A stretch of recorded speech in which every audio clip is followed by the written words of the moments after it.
अस्सलामु अलैकुम वरहमतुल्लाहि वबरकातुह। इन्नल हम्दुलिल्लाह नहमदुहु व नस्तईनुहु व नस्तगफिरुहु व नऊज़ु बिल्लाहि मिन शुरूरि अनफुसिना व मिन सय्यिआति अमालिना। मन यहदिहिल्लाहु फला मुदिल्ल लहु व मन युद्लिलहु फला हादिय लहु। व अशहदु अन ला इलाहा इल्लल्लाहु वहदहु ला शरीका लहु व अशहदु अन्न मुहम्मदन अब्दुहु व रसूलुहु सल्लल्लाहु तआला अलैहि व अला आलिहि व सहबिहि व सल्लम तस्लीमन कसीरा।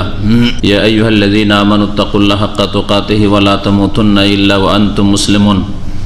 या अय्युहन्नासु इत्तक़ू रब्बकुमुल्लज़ी ख़लक़कुम मिन नफ़्सिन वाहिदा व ख़लक़ मिन्हा ज़ौजहा व बस्स मिन्हुमा रिजालन कसीरन व निसाअ वत्तक़ुल्लाहल्लज़ी तसाअलून बिहि वल अर्हाम इन्नल्लाह काना अलैकुम रक़ीबा।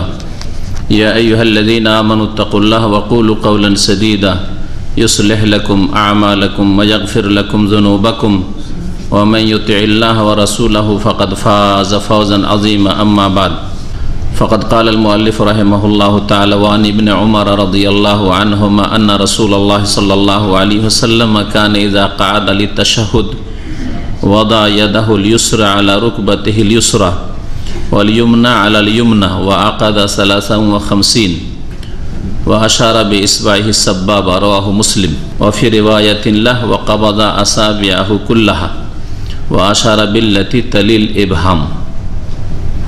सम्मानित भातृमंडলী, আল্লাহ পাক রব্বুল আলামিনের সমস্ত প্রশংসা যে আল্লাহ পাকের অশেষ শুকরিয়া যে আল্লাহ পাক গত 2 সপ্তাহ আপনাদের থেকে যদিও দূরে ছিলাম কিন্তু অন্তরের দিক থেকে কাছেই ছিলাম ইনশাআল্লাহ তাআলা।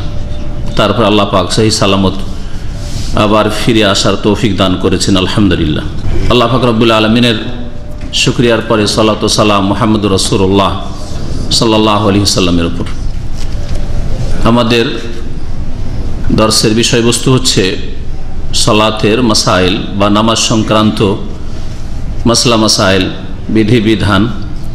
তার আমরা শেষ দিকে আছি সংক্ষেপে, আর এটা শেষ হয়ে গেলেই এই বুলুগুল মারাম হাদিসের আমাদের ক্লাস বা দর্স এশা পরে হবে ইনশাআল্লাহ। হয়তো সামনে আর 1 সপ্তাহ পরেই আমরা আবার আমাদের যে নিয়ম ছিল আগে সেই নিয়ম মোতাবেক ফিরে আসব। তাফসীর জুমার পরে এই সময়ে আসর পর্যন্ত, আর হাদিসের ক্লাস হবে এশা পরে ইনশাআল্লাহ। বুলুগুল মারামে হাদিস নম্বর 249 আমাদের আরবি কিতাবে, তাতে আব্দুল্লাহ বিন ওমর রাদিয়াল্লাহু তাআলা আনহুমা থেকে বর্ণনা করছেন এই হাদিস যে রাসূলুল্লাহ সাল্লাল্লাহু আলাইহি ওয়াসাল্লাম যখন তাশাহুদে বসতেন। আজকের প্রথম বিষয়বস্তু হচ্ছে তাশাহুদের বৈঠক এবং তাতে কিভাবে বসতে হবে আর ইশারা কেমন করে করতে হবে। বেশ কিছু লম্বা কথাবার্তা আছে, যদি এগুলি ক্ষুদ্র মাসলা মাসাইল, ফিকহি মাসলা মাসাইল, যেগুলি নিয়ে বাড়াবাড়ি করা মোটেই ঠিক নয়। তবে যেটা সহি, বেশি শুদ্ধ, বেশি বলিষ্ঠ দলিল প্রমাণের দিক থেকে সেটা জানার পরে দুর্বলটা বা ভুলটার উপরে আমল করা জায়েজ নয়। যে জানে না মাজুর, কিন্তু জেনে নেওয়ার পরে আবার সহিটাই ছেড়ে দেবেন, বেশি যেটা বলিষ্ঠ মজবুত সেটাকে ছেড়ে দেবেন, আর যেটা দলিলের দিক থেকে অত মজবুত নয় সেটার উপর আমল করবেন। কারণ কিছু কারণ আছে, হয় মযহাবি গোড়ামি, আর না হলে আপনার গতানুগতিক নামাজ পড়া, এইরকম না। জানলেন যখন সহিটা, তখন সেই মোতাবেক আমল করবেন। বলছেন যে রাসূলুল্লাহ সাল্লাল্লাহু আলাইহি ওয়াসাল্লাম যখন তাশাহুদে বসতেন, কানা ইযা কাআদা লিতাশাহুদ। এই তাশাহুদ, তাশাহুদ মানে কি? কে বলতে পারে তাশাহুদ মানে কি? তাশাহুদ কাকে বলে? প্রচলিত ভাষায় তাশাহুদ কাকে বলি? আত্তাহিয়াতকে তাশাহুদ বলি, তাই না? তো এই আত্তাহিয়াত পড়াকে তাশাহুদ কেন বলা হয়? এর নামকরণ কেন? যদি কেউ আপনাকে জিজ্ঞেস করে যে পড়ছেন আত্তাহিয়াতু লিল্লাহি ওয়াস সালাওয়াত, বলেন আত্তাহিয়াত পড়ি, যেমন অনেকে বলে, কিন্তু তাশাহুদ কেন বলছেন এর নাম? এর কারণটা বাকি হ্যাঁ, সাক্ষ্য দেওয়া। এতে কি সাক্ষ্য দেওয়া আছে? হ্যাঁ, এই আত্তাহিয়াতের শেষে 2টো শাহাদাত আছে, 2টো বিষয়ের সাক্ষ্য প্রদান আছে। আমি সাক্ষী দিয়ে থাকি, আশহাদু আল্লা ইলাহা ইল্লাল্লাহ ওয়া আশহাদু আন্না মুহাম্মাদান আবদুহু ওয়া রাসূলুহু, আল্লাহ পাকের ওয়াহদানিয়াত একত্বের সাক্ষী দিয়ে থাকি, আর মুহাম্মদ সাল্লাল্লাহু আলাইহি ওয়াসাল্লামের রিসালাতের রসুল হওয়ার এবং তার বান্দা হওয়ার, আল্লাহ পাকের শেষ বান্দা হওয়ার সাক্ষী দিয়ে থাকি। এই জন্য এর নাম হচ্ছে তাশাহুদ। তাশাহুদের জন্য যে বৈঠকটা করা হয় সেটা হচ্ছে তাশাহুদের বৈঠক, জলসাতুত তাশাহুদ। যখন রাসূলুল্লাহ তাশাহুদ পড়ার উদ্দেশ্যে বসতেন, সে প্রথম তাশাহুদ হোক অথবা শেষ তাশাহুদ বা দ্বিতীয় তাশাহুদ হোক, ওয়াদা ইয়াদাহুল ইউসরা আলা রুকবাতিহিল ইউসরা, বাম হাতকে বাম হাঁটুর ওপর রাখতেন। রুকবা মানে হচ্ছে হাঁটু। হাঁটু কোনটা একটু দেখান? হ্যাঁ, এটা হাঁটু, পায়ের মাঝখানে যেটা হাড্ডি বা জোড়, যেটা গ্রন্থি, এটার নাম হচ্ছে হাঁটু, রুকবা। তো এই হাঁটুর ওপর রাখতেন। তাহলে ওয়াল ইয়ুমনা আলাল ইয়ুমনা, আর ডান হাতকে ডান হাঁটুর ওপর রাখতেন। তাহলে রানের ওপর রাখতেন না, হাঁটুর ওপর। রান থেকে শুরু করে হাঁটুর ওপর থাকতে হবে। আসলে হাঁটুরে যেটা মড়ি আছে তাহলে হাঁটুর ওপর থাকবে। ওয়া আকাদা সালাসা ওয়া খামসিন, এবং গিরা বাঁধতেন, গ্রন্থি বাঁধতেন। আকাদায় আকেদ মানে গিরা লাগানো। তো গিরা বাঁধতেন কিসের? সালাসা ওয়া খামসিন, 53 গিরা বাঁধতেন। এটা হচ্ছে আরবদের প্রাচীন হিসাবের পদ্ধতি। তাদের আঙ্গুলে বেশ কিছু হিসাব আছে। এই দেখবেন আজকাল অনেক আরবরা তসবিহ করে, আমাদের মতো কিন্তু তসবিহ করে, আমরা সহজ তসবিহ, ও ঝামেলা লাগে আরবদের প্রাচীন গণনা, সেই জন্য ওইভাবে সাহাবায়ে কেরাম গণেছেন, কিন্তু ওই গণনা আমাদের জন্য ঝামেলা, আজকে আলেম সমাজের জন্য ঝামেলা। আমরা ওস্তাদের কাছে, যারা বৃদ্ধ ওস্তাদ, ওই কিতাব থেকে পড়ে এসে বুঝাইতেন, যেগুলো আমাদের দেশে প্রচলন নেই, সেজন্য মনে রাখা মুশকিল। ওই এক গণনা আছে যে এই করলে কত হয় আর এই করলে কত হয়, একটা আঙ্গুলে যদি এইভাবে করেন তো কত হয়, আর এইভাবে করলে কত হয়, আবার 2টা 3টা কত হয়। তো এক বড় ঝামেলার বিষয়, যার ফলে সহজ আমাদের গণনা হচ্ছে তসবির, হ্যাঁ, সহজ সুন্নতি গণনা হচ্ছে সুবহানাল্লাহ সুবহানাল্লাহ সুবহানাল্লাহ, আলহামদুলিল্লাহ আলহামদুলিল্লাহ আলহামদুলিল্লাহ। আর একটা গণনা হচ্ছে তসবির দানা নিয়ে, যেটা সুন্নতি গণনা নয়। যারা গণনা মনে রাখতে পারে না বা জানেন না, বয়স হয়ে গেছে বেশি, বৃদ্ধ বুড়া বুড়ি মানুষ, তাদের জন্য আমরা সেটাকে ঠিক মনে করি, হয়তো তারা করতে পারে। কিন্তু এইভাবে তসবিহ নিয়ে তসবিহ করা এটা সুন্নত নয়, সুন্নতের খেলাফ কাজ। নবী সাল্লাল্লাহু আলাইহি ওয়াসাল্লাম বলেছেন, তোমরা ইকিদনা বিল আনামিলি, নবী সাল্লাল্লাহু আলাইহি ওয়াসাল্লাম বিবিদেরকে একবার সম্বোধন করে বলেন, তোমরা তোমাদের আঙ্গুলের জোড়গুলি দিয়ে তোমরা কি করিও? তসবিহ করিও। ফাইন্নাহুন্না মুস্তানতিকাতুন মাসউলাতুন, কারণ এই আঙ্গুলগুলি কথা বলবে কিয়ামতের দিনে আল্লাহর সামনে। মুস্তানতিকাত, আঙ্গুলগুলিকে বলতে বলা হবে, বরং বলবে বলা হয়নি, মুস্তানতিকাত, সেগুলিকে বলতে বলা হবে। আল্লাহ বলবেন, বলো তোমাদের দ্বারা কি হয়েছে, নেক আমল হয়েছে না বদ আমল হয়েছে, তোমাদের দ্বারা নেকি হয়েছে না গুনাহ হয়েছে। কারণ অনেকে হাত দিয়ে পাপ করেছে, তো নেকি করেছো তোমরা না পাপ করেছো, বলো এই তোমাদের হাতগুলিকে কি কাজে লাগিয়েছে। মাসউলাত, আর সেগুলিকে জিজ্ঞাসা করা হবে, এই আঙ্গুলগুলি জিজ্ঞাসিত হবে। তাহলে এই দিয়ে তসবিহ করাই হচ্ছে সুন্নাত। 53 গিরা বাঁধতেন। ও আশারা বে ইসবাহি সাব্বাবা, আর সাব্বাবা আঙ্গুল দিয়ে ইশারা করতেন। সাব্বাবা আরবরা প্রাচীন যুগে এই আঙ্গুলটির নাম সাব্বাবা বলতো। ইসলাম আসার পরে সাব্বাবা নামটি যেহেতু খুব ভালো নয়, সেজন্য সেটাকে পরিবর্তন করে দিয়ে এর নাম করে দেওয়া হয় শাহাদাত। সাব্বা ইয়াসুব্ব মানে গালি দেওয়া। যখন মানুষ গালি গালাজ করে বা ঝগড়া তর্ক বিতর্ক করে, তখন হাত দিয়ে ইশারা করে, আঙ্গুল দিয়ে। কোন আঙ্গুল দিয়ে? কোনদিন দেখেছেন যে এই আঙ্গুল দিয়ে লড়াই করে? হ্যাঁ, না এই আঙ্গুল দিয়ে লড়াই করে। হ্যাঁ, আবার আমাদের দেশে আবার এই আঙ্গুল দিয়ে লড়াই করে একটা আছে, তাই না? এটাও করে কখন? তোকে কিছুই দেবো না, হ্যাঁ, তখন। তো এটা আমাদের দেশীয়। আর আরবরা প্রাচীন যুগ থেকে যখন ঝগড়া তর্ক করতো, গালিগালা, সাব্বা ইয়াসুব মানে গালি দেওয়া, ওই জন্য নাম হয়ে গেছে সাব্বাবা, আঙ্গুলের নাম। দেখবো তোকে, আচ্ছা তোকে শিখাবো, এই যে দেখেন। তো জাহিলিয়াতের যুগের নাম ইসলামে পছন্দ করা হয়নি। জাহিলিয়াতের যুগের সাব্বাবা নামকে পরিবর্তন করে দেওয়া হয়েছে। জাহিলিয়াতের যুগের মদিনার নাম ছিল ইয়াসরিব, পছন্দ করা হয়নি, এজন্য এখন ইয়াসরিব বলা ঠিক নয়, মদিনা বলেন। নবী সাল্লাল্লাহু আলাইহি ওয়াসাল্লাম আসার পরে তার নাম চেঞ্জ হয়ে গেছে, নবী সাল্লাল্লাহু আলাইহি ওয়াসাল্লাম হিজরতের পূর্বে মদিনার নাম মদিনা ছিল না, ইয়াসরিব ছিল। কেউ জানতো না যে এই শহরের নাম মদিনা। এই শাহাদাতের আঙ্গুল দিয়ে তাহলে ইশারা করেছেন রাসূলুল্লাহ সাল্লাল্লাহু আলাইহি ওয়াসাল্লাম। রাহু মুসলিম, হাদিসটি ইমাম মুসলিম বর্ণনা করেছেন। অফি রিওয়ায়াতিল্লাহু, সহিহ মুসলিমের আরেকটি বর্ণনায় বাড়তি আছে, ওয়াকাফাযা আসাবিয়াহু কুল্লাহ, সবগুলি আঙ্গুলকে মড়িয়ে নিলেন। ওয়া আশারা বিল্লাতি তালিল ইবহাম, এবং ইশারা করলেন সেই আঙ্গুল দিয়ে যেটি বৃদ্ধা আঙ্গুলের পাশে রয়েছে। ইবহাম মানে হচ্ছে এই আঙ্গুল বৃদ্ধা, হ্যাঁ, ওর পাশে কোন আঙ্গুলটি রয়েছে? শাহাদাতের আঙ্গুল রয়েছে, সেটা দিয়ে ইশারা করতেন।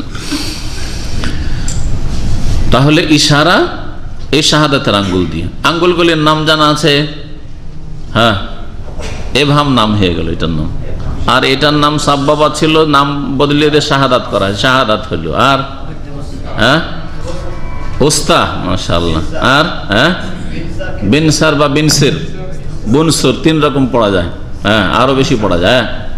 আর খিনসির বা খিনসার বা খিনসুর, খুনসুর, সব রকম চলবে, খিনসির বা খিনসার বলে।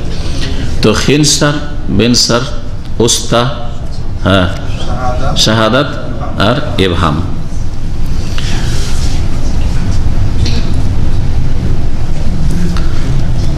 এই হাদিসে রয়েছে যে 53 গিরা বাঁধলেন। তাহলে 53 গিরাটা কোনখানে হয় এটা বোঝার বিষয় রয়েছে, ঠিক না?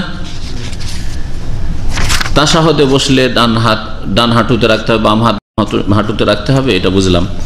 এখন এই বাঁধার তরিকাটা কেমন ছিল? ভাষ্যকাররা যেমন করে বলেছেন সেভাবে বলি, আপনারা করেন কেমন করে? দিয়ে এক ভাই দেখান তো দেখি। হাতটা না, আঙ্গুলগুলি মোড়ান কিভাবে? একজন দেখাবে।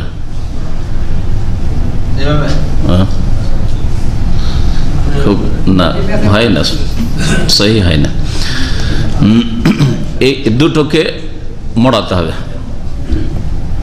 ঠিক আছে? এই দুটোকে মোড়াইতে হবে। আর এটা দিয়ে এই গোলাকার করতে, হালাকা করতে, হালাকা মানে গোলাকার করা, গোলাকার করতে হবে। আর এটা দিয়ে ইশারা করতে হবে। এই দুটো মোড়ানো আর এটাতে ইশারা, এর নাম হচ্ছে 53, বুঝছেন?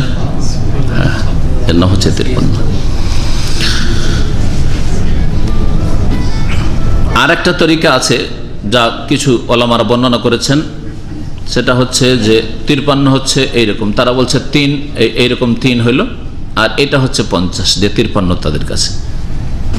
এটা একটা ব্যাখ্যা কিছু কিছু ওলামাদের। তাহলে 53 হয় এইরকম, এইরকম করে 3টাকে মড়িয়ে থাকবেন, আর এই আঙ্গুলটা, বৃদ্ধা আঙ্গুলের শেষ ভাগটা বা অগ্রভাগটাকে রাখবেন এখানে, তাহলে 53 হবে। হ্যাঁ, আর গোলাকার করা, তো দুটো মোড়াবেন, আর এটাকে তো ইশারা করার জন্য খাড়া রাখবেন, আর এটাকে এই দুটোকে, তাহলে এই যে যেটা উস্তা মধ্যমা এইটাকে, আর ইবহাম যেটা বৃদ্ধা আঙ্গুলকে হালাকা বানাবেন, গোলাকার বানাবেন। এটাই প্রসিদ্ধ। ইমাম আহমদ বিন হাম্বল অন্যান্যরা এটাকে পছন্দ করেছেন। পক্ষান্তরে শাওয়াফিরা বলেছেন এইভাবে।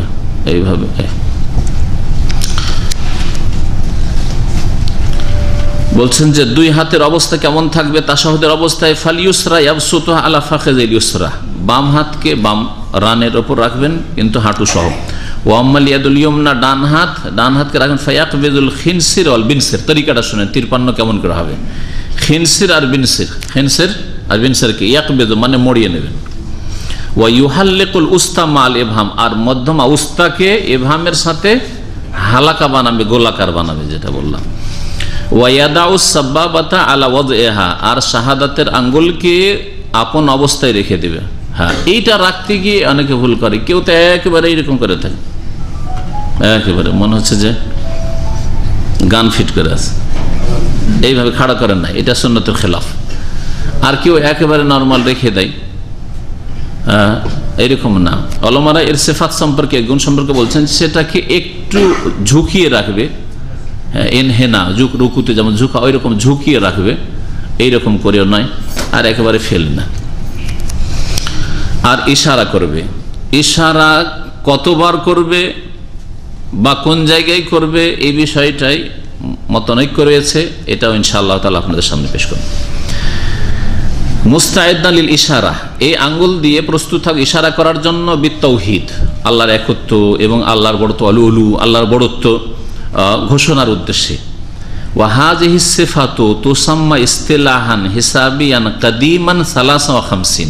এই তরিকাটাকে, এই পদ্ধতিটাকে হিসাবের পরিভাষায়, আরবদের হিসাবের পরিভাষায়, সেটাও কাদিমান প্রাচীন হিসাব, মানে আরবরা জাহেলিয়াতে যখন মাদ্রাসায় স্কুল কলেজ কিছু ছিল না, হ্যাঁ, যখন পড়াশোনা লোকই পাওয়া যেত না, হাতে গোনা কয়েকজন গোটা মাক্কায় হাতের আঙ্গুলে গোনা যেত, 4-5 জন লোক হয়তো লিখতে জানার পড়তে জানে, সেই জামানায় সালাসা ও খামসিন বলা হইতো। তো সালাসা খামসিন আবার দেখান, কেউ দেখান তো দেখি। হ্যাঁ, আব্দুর রব সাহেব, 2 আঙ্গুল মোড়ান, 3টে মোড়িয়ে দিলেন যে, 2টা মোড়ান, হ্যাঁ, আর গোলাকার করেন, 2 আঙ্গুল মড়িয়ে দিয়ে গোলাকার করেন। আমি এইটাই করি, গোলাকার, এটা বেশি শুদ্ধ। আর একটি রেওয়ায়তে যে পড়লেন মুসলিমের, ওটাকে, সে রেওয়ায়তে কি আছে, ওয়াকাবাজা আসাবিয়াহু কুল্লাহ, সবগুলি আঙ্গুলিকে মড়িয়ে নিলেন। সবগুলি বলতে এই, কারণ এটা তো মোড়ানো যাবে না, এটা তো ইশারা করবেন, তাহলে 3টা মোড়ার কথা বলতে চাইছে, 3টা মড়িয়ে নিলেন আর এটা দিয়ে ইশারা করতেন। তো এই জন্য দ্বিতীয় তরিকাটা ওইটাই বলতে চেয়েছে। বলছে আর রিওয়ায়াতুল উখরা ফিল হাদিস, হাদিসের দ্বিতীয় বর্ণনা হচ্ছে আন্নাল মুস্তাহাব, মুস্তাহাব হচ্ছে ওয়া কাবজুল আসাবিউল আরবা কুল্লাহা লিলিয়াদিল ইউমনা, ডান হাতের সবগুলি মড়িয়ে নেওয়া। হ্যাঁ, বলে এটাও চলে আসলো মোড়ে এখানে। ওয়াল ইশারা বিস সাবাবা, আর ইশারা করা, 4টে মড়িয়ে নেওয়া মানে 3টা এভাবে মড়ালেন আর এটাও মড়লো এইভাবে, আর ইশারা করা সাবাবা বা শাহাদাতের আঙ্গুল দিয়ে। তাহলে 2টো তরিকা, এই তরিকাতেও করতে পারেন, যেমন মুসলিমের শেষ বর্ণনা দিয়ে বোঝা গেল। ফাহাতানে সিফাতানে মাশরুআতানে লিওয়াদইল কাফাইনি আসনা তাশাহুদাইন, বলছেন এই 2টি পদ্ধতি হচ্ছে 2 হাত রাখার তাশাহুদের অবস্থায় শরীয়ত সম্মত। কামা জা ফি হাযাল হাদিস, যেমন এই হাদিস দ্বারা স্পষ্ট প্রমাণিত হইল। তাহলে এইভাবে ছেড়ে রাখবেন না, রেখে দিলেন পুরা, না, এরকম না। মুসলিমের আরেকটি রিওয়ায়াত রয়েছে, কারণ জালাসা ফিস সালাহ, নামাজে যখন বসতেন, ওয়াদা কাফাহুল ইউমনা, জালাসা ফিস সালাহ, নামাজে বসতেন, নামাজে মানে তাশাহুদে বসতেন, 2 সিজদার মাঝখানে বসাকে উদ্দেশ্য করা হয়, কারণ যেটা স্পষ্ট আছে, স্পষ্ট হাদিস দিয়ে তার ব্যাখ্যা করতে হবে। আরেকটি হাদিসে রয়েছে ইজা কাআদা লিতাশাহুদ, যখন তাশাহুদের জন্য বসতেন। তাহলে কেউ যেন এরকম না করে যে 2 সিজদার মাঝখানে যখনই বসলো তখনই এরকম করে নিল, না, এটা নয়, তখন সাধারণভাবে হাত থাকবে রানের উপর। রাসূলুল্লাহ সাল্লাল্লাহু আলাইহি ওয়াসাল্লাম যখন নামাজে বসতেন মানে তাশাহুদে বসতেন, ওয়াদা কাফাহুল ইউমনা আলা ফাখিযিহিল ইউমনা, ডান হাতকে ডান রানের উপর রাখতেন। এখানে রান বলা হয়েছে আর ওটাতে বলা হয়েছে রুকবা, তাহলে 2টোর সমন্বয়। এই জন্য বলেছি যে রান থেকে শুরু হবে আর আপনার হাঁটুর উপর থাকবে। ওয়াকাবাজা আসাবিয়াহু কুল্লাহা, সবগুলি আঙ্গুলিকে মড়িয়েন। ওয়া আশারা বিইসবাহি আল্লাতী তালিল ইবহাম, ইবহাম বৃদ্ধ আঙ্গুলের পাশে যে আঙ্গুল রয়েছে সেটা দিয়ে ইশারা করতেন, ইশারা করতেন, ইশারা করতেন।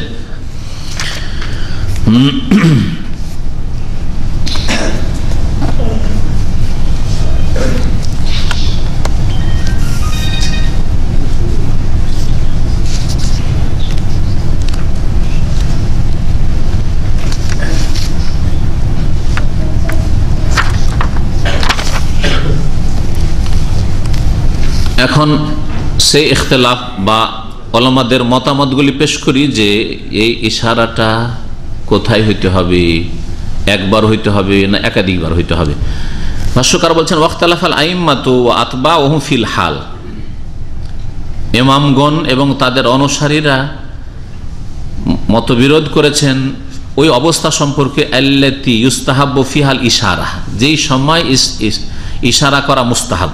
তাহলে ইশারার বিষয়টি ফরজ ওয়াজিব নয়, কি মুস্তাহাব, মানে ভালো। আঙ্গুল দিয়ে ইশারা কর, কোন আঙ্গুল দিয়ে? আস-সাবাবা, শাহাদাতের আঙ্গুল দিয়ে।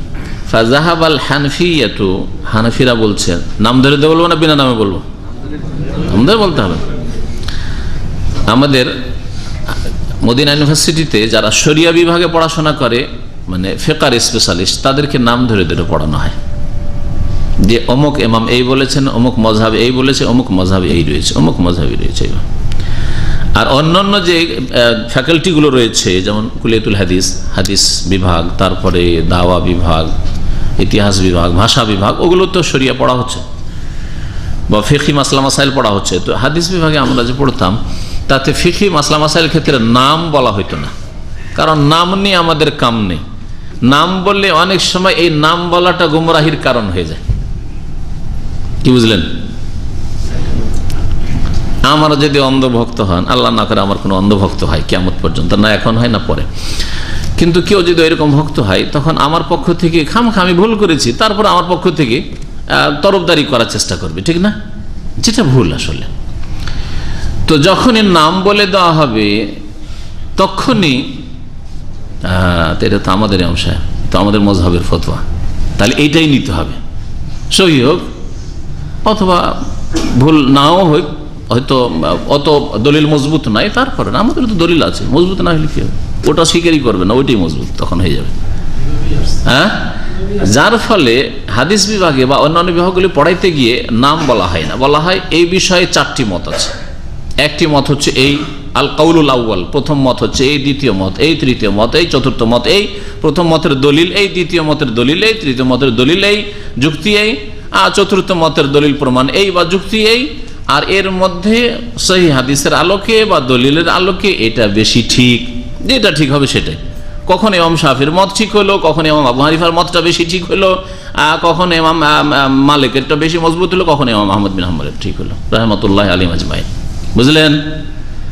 তখন আর কিন্তু ওই মজহাবি গোঁড়ামির রোগ ধরবে না, শাফিঈকে শাফি মজহাবের গোঁড়ামির রোগ ধরবে না, হানাফি ভাইকে হানাফি গোঁড়ামি রোগ ধরবে না, মালিকিকে মালিকি মজহাবের গোঁড়ামির রোগ ধরবে না, হাম্বেলিকে হাম্বেলি মজহাব গোঁড়ামির রোগ ধরবে, তাই না? সবাই কোরআন হাদিস মানতে চায়, যেটা কোরআন হাদিসের আলোকে সহি সেটাই মানতে চায়, ঠিক না? সুবহানাল্লাহ। সবার শ্রদ্ধা করি, সমস্ত আইম্মার সমানভাবে শ্রদ্ধা করি, কিন্তু যেটা বেশি সহি সেটা মানতে চায়। একমত কিনা? আস্তে করে বললেন। একমত না?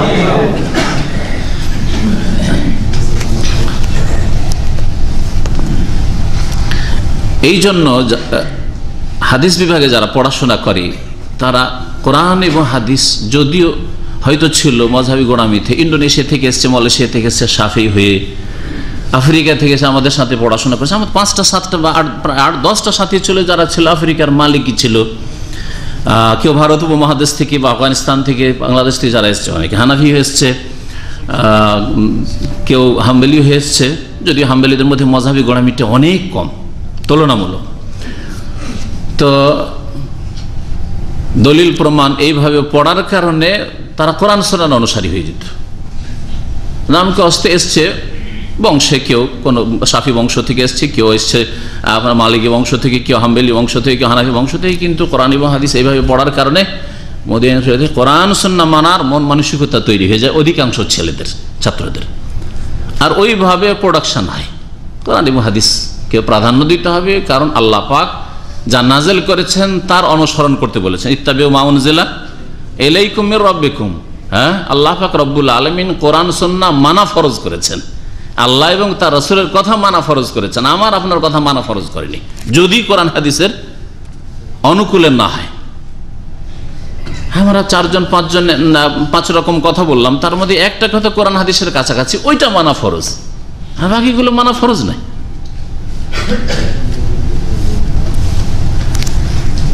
তাহলে 4 ফরজ নাই, একটা ফরজ। কোনটা ফরজ? হ্যাঁ, কোনটা ফরজ? ইন্দোনেশিয়া বা কেরালার লোক হলে বলছে শাফি মজহাব মানা ফরজ, আফ্রিকার লোক হলে কি বলবে মালিকি মজহাব মানা ফরজ, হাত ছেড়ে নামাজ পড়তে হবে। হ্যাঁ, তাই না? না, এটা মানা ফরজ না। কোনটা মানা ফরজ? কোরআন এবং হাদিস মানা ফরজ। আল্লাহ এবং রসুলের কথাই হচ্ছে ওহী, কোরআন হাদিস হচ্ছে ওহী, ওহী মানা ফরজ। ইত্তাবে মা ইউহা ইলাইকা মির রাব্বিকা। সুবহানাল্লাহ, কোরআনে কারীমে সমস্ত সমাধান মজুদ আছে। ইত্তাবে, হে নবী তুমি অনুসরণ করো ওই বিষয়ের, মা ইউহা যা ওহী হচ্ছে, ইলাইকা তোমার উপর, মির রাব্বিকা তোমার রবের পক্ষ থেকে, আল্লাহর পক্ষ থেকে যা ওহী হচ্ছে তার অনুসরণ করা নবীর উপর ফরজ, প্রত্যেক মুসলিমের জন্য ফরজ, প্রত্যেক মানুষের জন্য ফরজ। তো প্রথম মত হচ্ছে যে ইশারা করবে ইনদা কওলি ফি তাশাহুদ, যখন তাশাহুদ বলবে লা ইলাহা ইল্লাল্লাহ তখন ইশারা করবে আশহাদু, পরে যে লা ইলাহা ইল্লাল্লাহ, যখন লা ইলাহা ইল্লাল্লাহ বলছে তখন কি করবে? ইশারা। তাহলে তাদের কাছে একবার ইশারা। প্রথম বক্তব্য হচ্ছে, প্রথম মত হচ্ছে একবার ইশারা, আর সেটা লা ইলাহা ইল্লাল্লাহর সময়। কেন? যুক্তি বলছে যে লেখা ইন্দা ইসবাতিল ইলাহিয়া, আল্লাহ পাকের উলুহিয়াত যখন সাব্যস্ত করলাম, লা ইলাহা, কোনো মাবুদ না ইল্লাল্লাহ, আল্লাহ ছাড়া, তখন ইশারা, হাতের আঙ্গুল ইশারা করলাম যে হ্যাঁ এক আল্লাহ, এটা যুক্তি। ওয়ানাফি আম্মা সিওয়া, আর এই উলুহিয়াত আল্লাহ ছাড়া কার মধ্যে নেই, এই আর কি। এছাড়া বলছেন যে হাদিস ইবনে জুবাইর, সহিহ মুসলিমে রয়েছে আব্দুল্লাহ বিন জুবাইর, যে আল্লাযী ইখতাসার আলাল ইশারাত বিস-সাব্বাবা, যেখানে একবার ইশারার কথা রয়েছে। আর এক দ্বিতীয় মত হচ্ছে যে মুস্তাহাব হচ্ছে আইয়ুদিমা তাহরিকা সাব্বাবাতে তাহরিকান ওয়াসাতান। দ্বিতীয় মত হচ্ছে যে মুস্তাহাব হচ্ছে যে এই শাহাদাতের আঙ্গুল দিয়ে কন্টিনিউ ইশারা করা, ইশারা করতে থাকা, ইশারা করা, হরকত করা নাই। অন্য হাদিসে হরকত করা, ওয়ালা ইউহাররিকু, নবী সাল্লাল্লাহু আলাইহি ওয়াসাল্লাম হরকত করতেন না, নড়াইতেন না, তার মানে এইরকম করতেন না, তাহলে কেউ এইরকম করবেন না, এটা হচ্ছে হরকত করা। আর ইশারা হচ্ছে এটা, হ্যাঁ ইশারা, তো ইশারা করতে থাকবে কন্টিনিউ, তাহরিকান ওয়াসাতান, মধ্যম পন্থায়, মানে এরকম নাই একবার আর একবার করলেন থেকে গেল, আর 1 মিনিট 2 মিনিট তারপর আরেকবার না, মধ্যম পন্থায় ইশারা করবেন, খুব জোরে জোরে নয় আর একেবারে কম নাই। ওয়াকুন মিন আউয়ালি তাশাহুদ ইলা আখিরিহি, আর তাশাহুদের শুরু থেকে শেষ পর্যন্ত এই ইশারা হবে। ওয়াদালিলহুম, তাদের দলিল হচ্ছে হাদিস ওয়াইল বিন হুজরের হাদিস, কাল রাআইতু রাসূলুল্লাহ সাল্লাল্লাহু আলাইহি ওয়াসাল্লাম, আমি রাসূলুল্লাহ সাল্লাল্লাহু আলাইহি ওয়াসাল্লামকে দেখেছি, কাবাদা ইসনাইনা মিন আসাবিহি, দুটো আঙ্গুল মোড়ালেন, তাহলে এই প্রথম তরিকা যেটা। ওয়া হাল্লাকা হালকাতান, আর গোলাকার করলেন, এই গোলাকার হালাকা বানালেন, কোনটা হালাকা, এই দুটো আঙ্গুল মোড়ানো হলো, আর এই গোলাকার হলো মধ্যমা আর বৃদ্ধ আঙ্গুল দিয়ে। সুম্মা রাফা ইসবাআহু, তারপরে নিজের আঙ্গুলটা উঠালেন, ফারাআইতুহু ইউহাররিকুহা ইয়াদউ বিহা, ভালো করে শুনে রাখেন। তারপর নবী সাল্লাল্লাহু আলাইহি ওয়াসাল্লামকে আমি দেখেছি, তিনি এটাকে হিলাচ্ছিলেন আর তা দিয়ে দোয়া করছিলেন। কি করছিলেন? তা দিয়ে ইয়াদউ বিহা, জবানেও দোয়া করছিলেন আর হাতের আঙ্গুল দিয়েও দোয়া করছিলেন। একজন মুমিন বান্দার যেমন জবান বাকশক্তি ইবাদত বন্দি করে দোয়া করে, তেমনি তার প্রত্যেকটি অঙ্গ প্রত্যঙ্গ ইবাদত বন্দি করে দোয়া করে। এই হাদিস প্রমাণ করে না? হ্যাঁ, দেখেন নামাজ এমন একটা ইবাদত, মাথা থেকে পা পর্যন্ত প্রত্যেকটা অঙ্গ কিন্তু নামাজে অংশ নেই। কখনো আঙ্গুলগুলো মোড়াচ্ছে, কখনো সোজা হচ্ছে, কখনো পায়ের আঙ্গুল খাড়া হচ্ছে, কখনো এইভাবে হচ্ছে, কখনো ওর উপর চাপ পড়ছে। তাহলে তো হাতের পায়ের আঙ্গুল যতগুলি জোড় আছে সবগুলি অংশ নিচ্ছে। হ্যাঁ, ভিতর কলব থেকে শুরু করে, হ্যাঁ মস্তিষ্ক, জবান, সুবহানাল্লাহ, অংশ নিচ্ছে। হাত উঠালেন, যে রফুলিয়া দেন ইবাদত, অংশ নিল হাত আপনার নামাজে। নামাজ সালাতের মতো সুন্দর ইবাদত আর কোনো ইবাদত নেই, সবচেয়ে সুন্দর ইবাদত এবং সবচেয়ে আপনার জীবনের ব্যাপক ইবাদত, মাথা থেকে পা পর্যন্ত প্রত্যেকটি অঙ্গকে সামিল, এই হচ্ছে সালাত। তাহলে এই নামাজ ছাড়া কি আর মুসলিম হওয়া যায়? অসম্ভব কথা। এই জন্য সালাফে সালেহিন, নবী সাল্লাল্লাহু আলাইহি ওয়াসাল্লামের জামানায়, সাহাবায়ে কেরামদের জামানায়, তাবেঈন, তাবা তাবেঈন জামানায় এই রকমের কোনো কল্পনা ছিল না যে মুসলিম আবার নামাজ পড়ে না, মুসলিম আবার মাঝে মাঝে নামাজ পড়ে, মাঝে মাঝে পড়ে না, এটা জানতো না। জালেম, খুনি, তারপর নামাজ শুধু পড়তো না, নামাজে ইমামতিও করতো। জানেন এরকম না? জানেন না? তার মধ্যে একজনের নাম বলেন, হাজ্জাজ বিন ইউসুফ, তাবেঈ, জালেম। ওর মতো জালেম মনে হয় ইসলামের ইতিহাসে কম হয়েছে। হ্যাঁ, অমুসলিমদের ইতিহাসে আছে, হিটলার আছে, স্টালিন আছে, বড় বড় জালেম আছে তাদের, বড় বড় খুনি আছে তাদের, বড় বড় সন্ত্রাস আছে তাদের মধ্যে।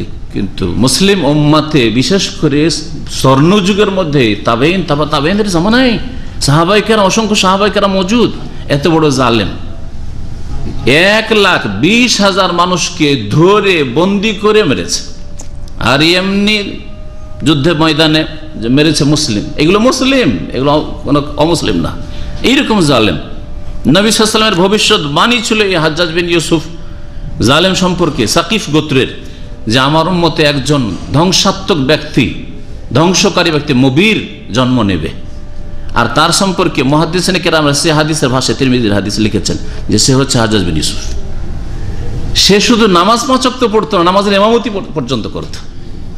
কারণ তারা জানতো যে জালেম হইলে, খুনি হইলেও মুসলিম থাকবো, কাফের হয়ে যাব না, কিন্তু নামাজ না পড়লে ইসলামই থাকবে না।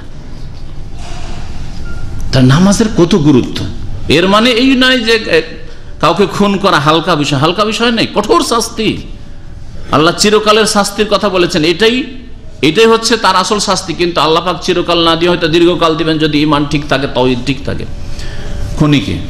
কিন্তু তাহলে বোঝা গেল যে জেনা, খুন করা, বহু বড় বড় যেগুলো পাপ রয়েছে, সব পাপের চাইতে বড় পাপ হচ্ছে নামাজ ছাড়া, নামাজ ছাড়া।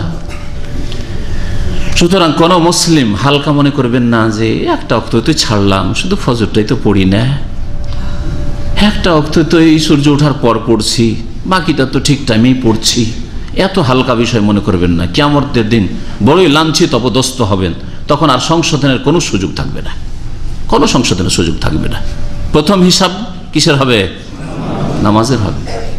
প্রথম হিসাব মুসলিমের, নামাজের হিসাব মুসলিমের, অমুসলিমের তো হয়ে গেল, মুসলিম অমুসলিম ভাগ হয়ে গেল, হ্যাঁ, মুসলিম কাফের ভাগ হয়ে গেল। তারপরে মুসলিমের প্রথম হিসাব হবে আবু দাউদের হাদিস, সহিহ হাদিস।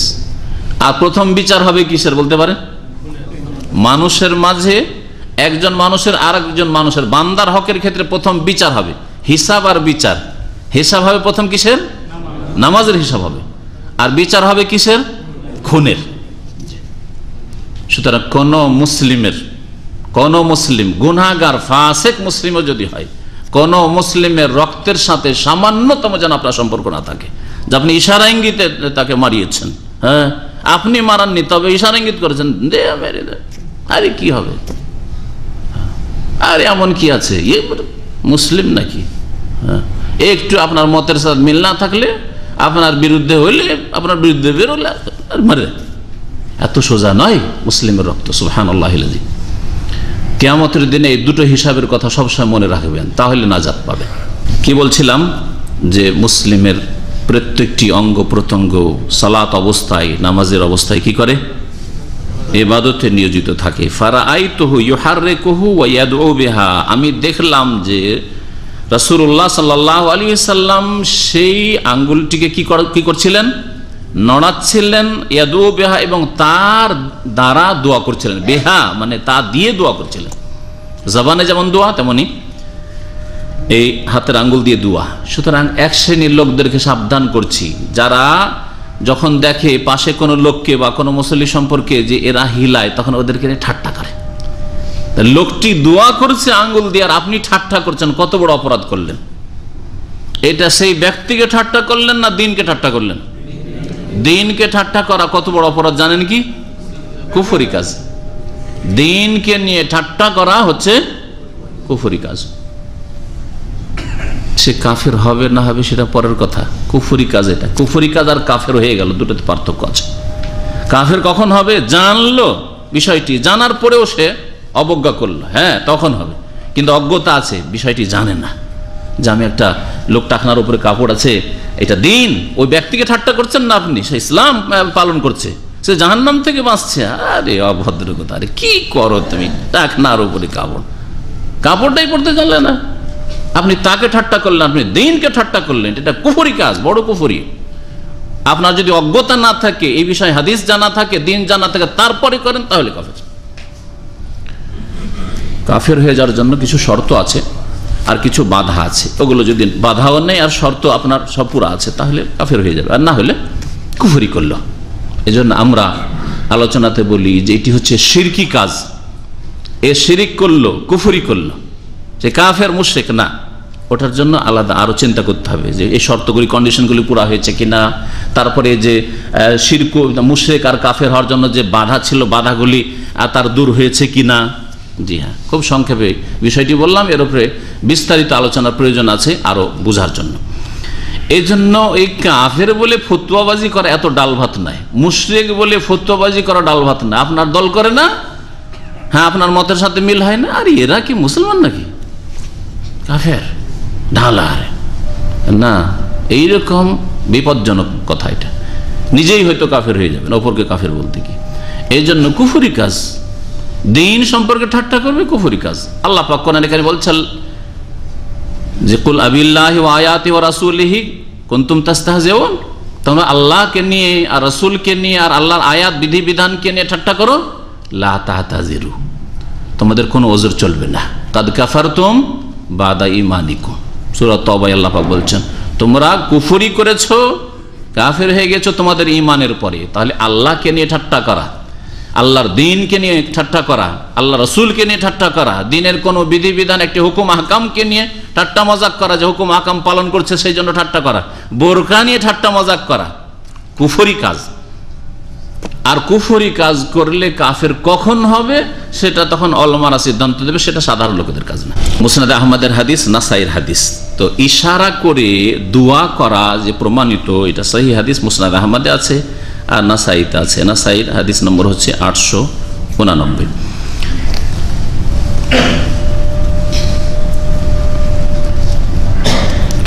তৃতীয় মত হচ্ছে যে মুস্তাহাব হচ্ছে ইশারা করা এই শাহাদাতের আঙ্গুল দিয়ে ইনদাল হামজাতে মিন কওলি ইল্লাল্লাহ, কোনখানে ইল্লাল্লাহর যে হামজা শুরু হচ্ছে, মানে ইল্লাল্লাহ যখন বলছে তখন ইশারা করবে শুধু। এটা হচ্ছে তৃতীয় মত। যুক্তি বলছে লিআন্না হাযা হুয়া মাওতিনুল ইশারা ইলা তাওহীদ, কারণ ইল্লাল্লাহ এটা হচ্ছে তাওহীদ, তাওহীদের ক্ষেত্র, সুতরাং ওই তাওহীদের সময় আমার আঙ্গুল দিয়ে আমি ইশারা করলাম। ফায়ুজমা ফি যালিকা বাইনাল কওলি ওয়াল ফি'লি, যেন কথা ইল্লাল্লাহ যেমন বলছে আর কাজ এই দুটো দিয়ে তাওহীদের ঘোষণা করছে।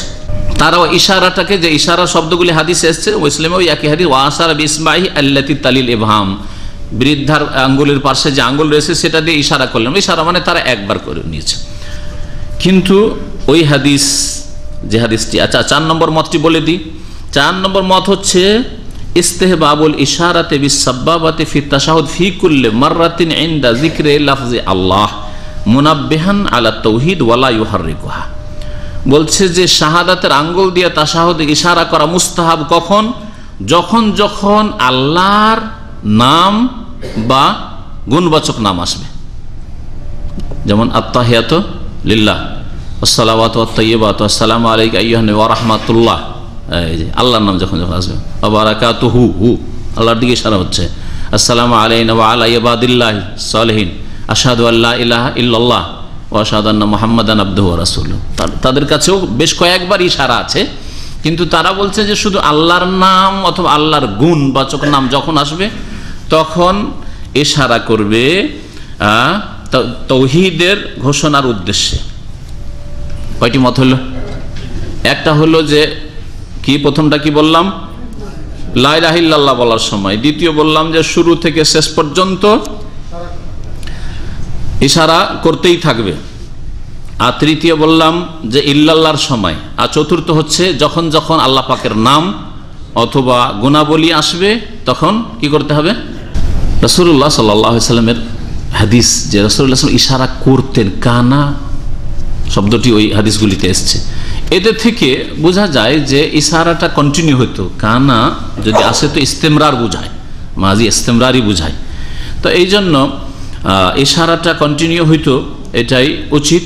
আর না হলে কমের পক্ষে কয়েকবার করে ইশারা করেন, যখন যখন আল্লাহ পাকের নাম গুণাবলী আসছে তখন ইশারা করেন, এর উপর আমল করেন।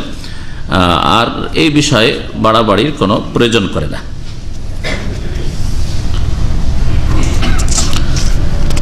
বসার বিষয়টি, তাশাহুদে বসবেন কেমন করে, প্রথম তাশাহুদে কেমন করে বসবেন আর দ্বিতীয় তাশাহুদে কেমন করে বসবেন, দুটোই একই রকম না দুই তাশাহুদে বসায় পার্থক্য আছে?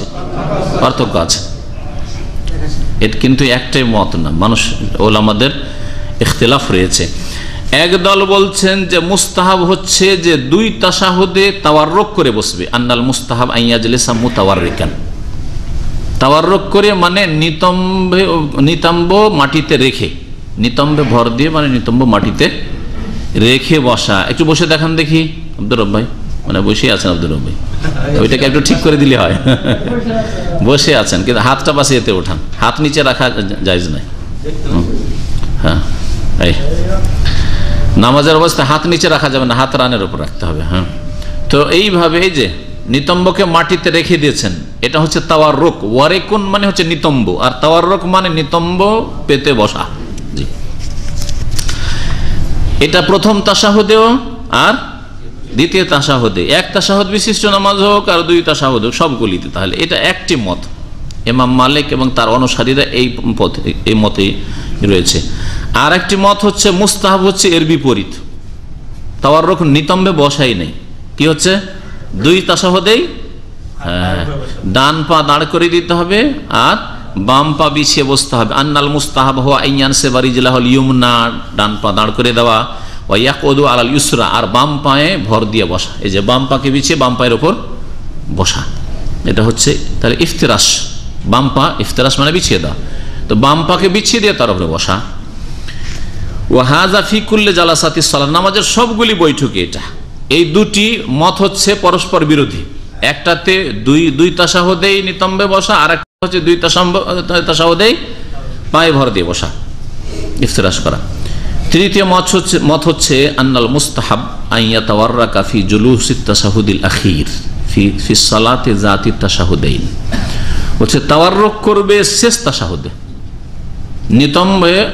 নিতম্বে ভর দিয়ে বসবে বা নিতম্ব মাটিতে রেখে বসবে। কোন তাশাহুদে? শেষ তাশাহুদে। কোন নামাজগুলিতে? যাতে দুই তাশাহুদ আছে, তাহলে দুই তাশাহুদ বিশিষ্ট যদি নামাজ হয় তাহলে তাতে প্রথম তাশাহুদে বাম পা বিছিয়ে বসবে, আর দ্বিতীয় তাশাহুদে তাওয়াররুক করবে, মানে নিতম্ব মাটিতে রেখে বসবে, যেমন করে বসে একটু আগে দেখালেন। তাহলে এরা বলতে চাইছে যে ওই নামাজটাকে দেখতে হবে, নামাজটাই দুই তাশাহুদ আছে না এক তাশাহুদ আছে। যদি দুই তাশাহুদ থাকে তাহলে শেষ তাশাহুদে, হ্যাঁ। আর যদি এক তাশাহুদ ওয়ালা নামাজ হয়, যেমন ফজর নামাজ, হ্যাঁ, জুমার নামাজ, ঈদের নামাজ, ইস্তিসকার নামাজ, দুই রাকাত করে সুন্নত নামাজ যতগুলি আছে সবগুলিতে তাদের কাছে তাহলে কি হবে? ইফতিরাশ করে বসতে হবে, মানে বাম পা বিছিয়ে বাম পায়ের উপর বসতে হবে। এটা ইমাম আহমদ এবং তার অনুসারীদের মত। আর চতুর্থ মত হচ্ছে যে আন্নাহু ইয়াতাওয়াররাকু ফি কুল্লি তাশাহুদিন আখিরিন মুতলাকান, শেষ তাশাহুদ, দুই রাকাত বিশিষ্ট নামাজ হোক আর চার রাকাত বিশিষ্ট নামাজ হোক, শেষ তাশাহুদ যেটা, হ্যাঁ, যাতে আত্তাহিয়াতের সাথে দরুদ পড়ছেন, দোয়া মাসুরা পড়ছেন, হ্যাঁ, এই তাশাহুদে কি করতে হবে?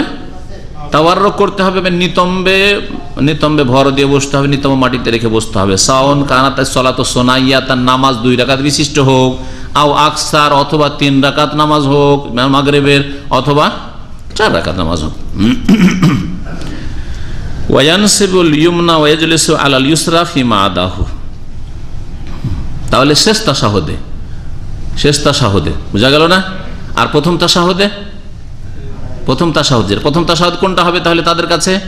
মাগরিবে, হ্যাঁ, এশায়, জোহরে, আসরে, এই নামাজগুলিতে প্রথম তাশাহুদে বসবে ইফতিরাশ করে, অর্থাৎ বাম পা বিছিয়ে।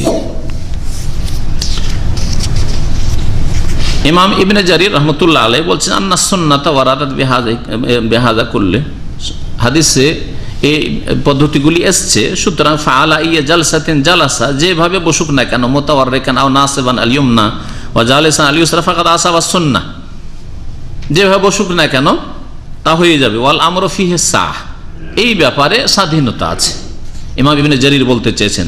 তবে উত্তম কোনটা সেটা দেখার বিষয়। সেই হাদিস দ্বারা প্রমাণ হয় যে উত্তম হচ্ছে যে আপনি প্রথম তাশাহুদে পা বিছিয়ে বসবেন আর দ্বিতীয় তাশাহুদে জি বসবেন।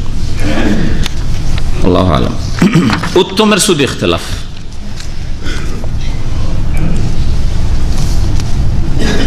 আচ্ছা, হাতের আঙ্গুলে যে ইশারা করা হয়, এই ইশারাতে ফায়দা আছে। এক তো দোয়ার ফায়দা হলো যে এটা দিয়ে দোয়া করছেন আপনি, আর একটি ফায়দার কথা হাদিসে রয়েছে। মুসনাদ আহমদে একটি হাদিস রয়েছে আব্দুল্লাহ বিন উমর রাদিয়াল্লাহু তাআলা আনহুমা থেকে, তাতে বলছেন যে এই হাতের আঙ্গুলের ইশারাতে কি হয়? লাহি আসাদ্দু আলা শাইতানি মিনাল হাদিদ, শয়তানকে লোহা দ্বারা আঘাত করার চাইতে বেশি আঘাত হয়। তাহলে শয়তানকে আঘাত করা হয় এর দ্বারা।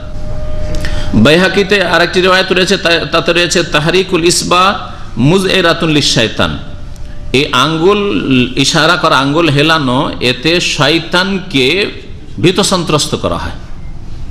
জি,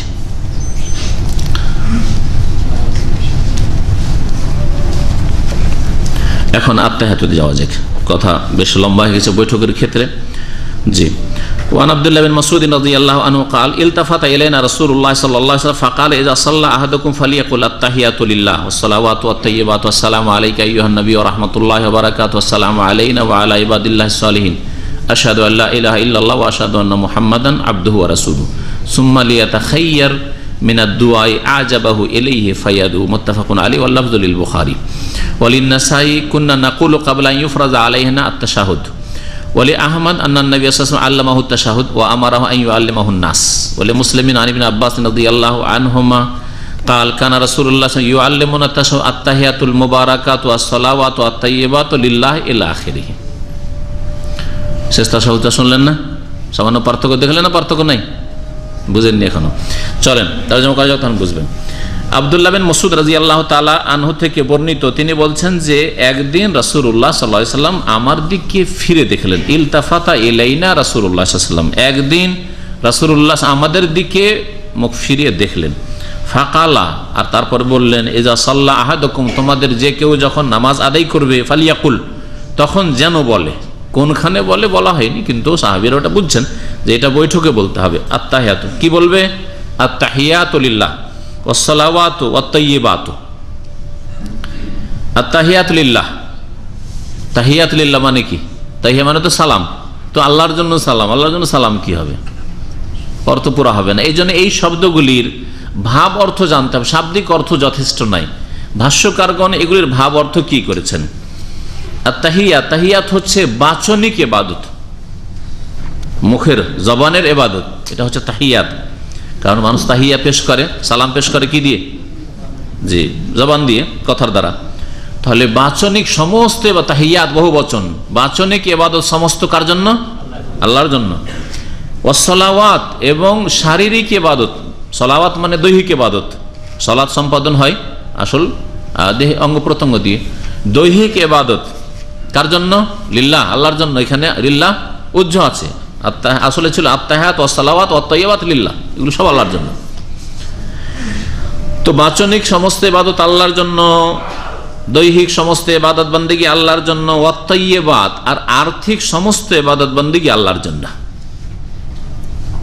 আত-তাইয়্যিবাত এইভাবে ব্যাখ্যা করা হয়েছে। আর কেউ কেউ বলেছেন তাইয়্যিবাত সবগুলিকে শামিল, আম।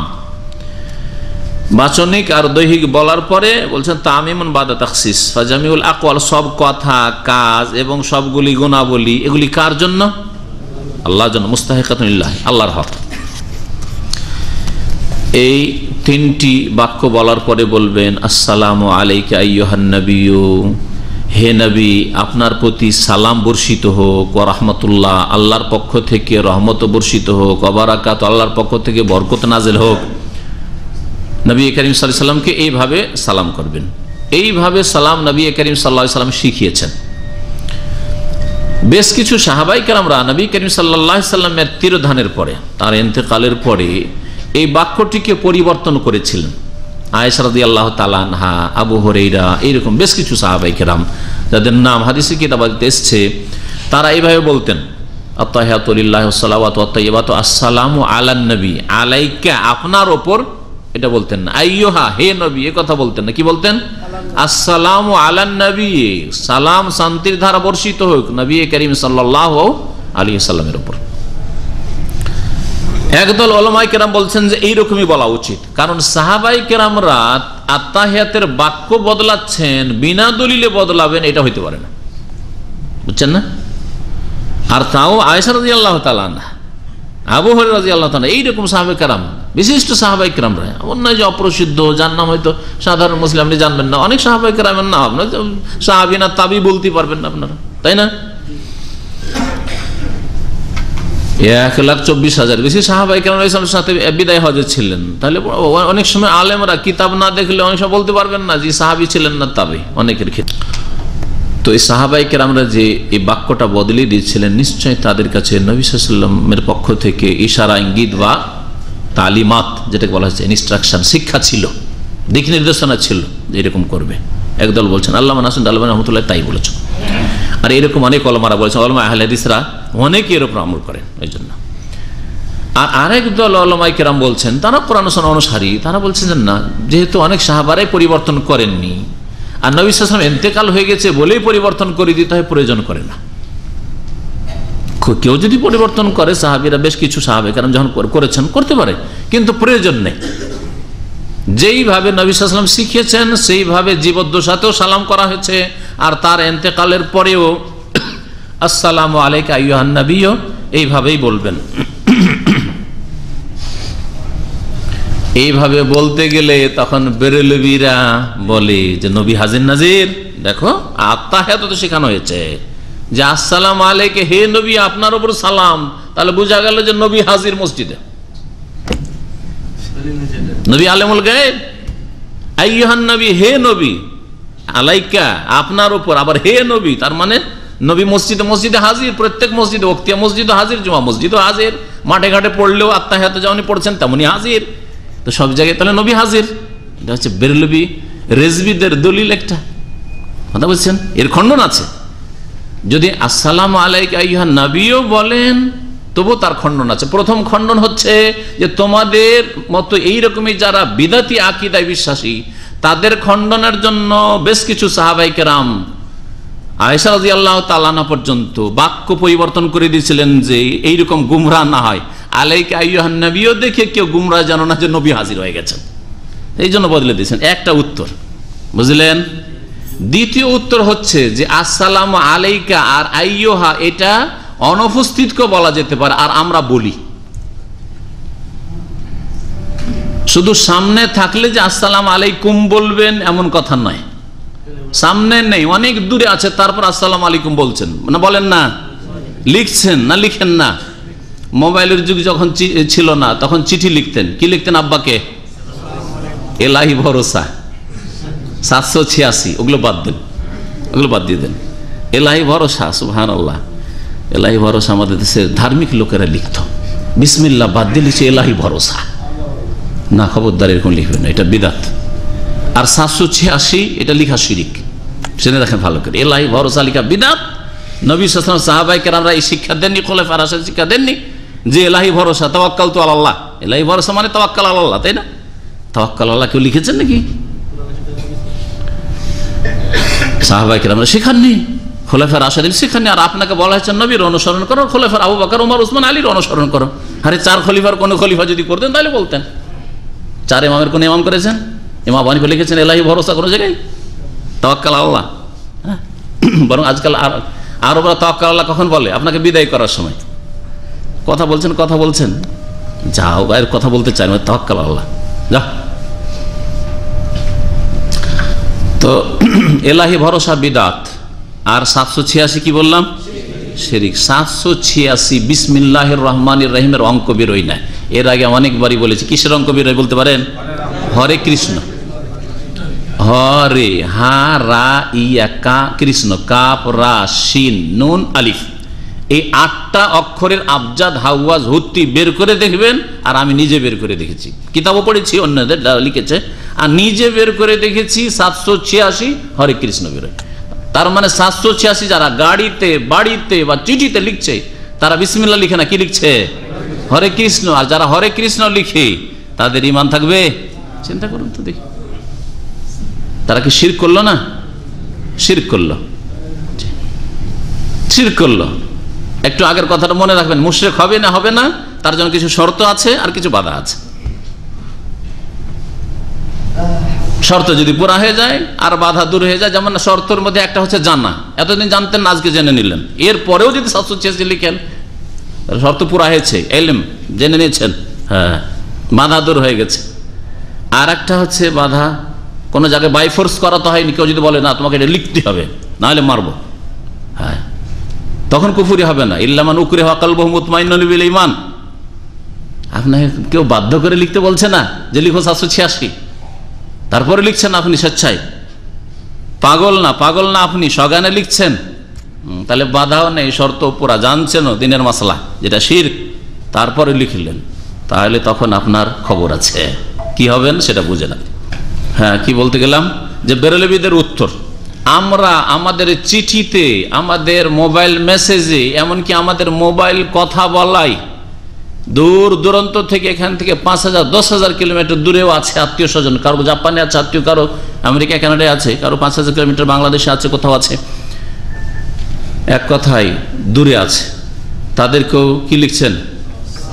আচ্ছা ভাই আসসালামু আলাইকুম, আব্বাজান আসসালামু আলাইকুম লিখছেন না? আরে আপনার আব্বা তো গায়েব না হাজির? গায়েব আর হাজির বুঝেন?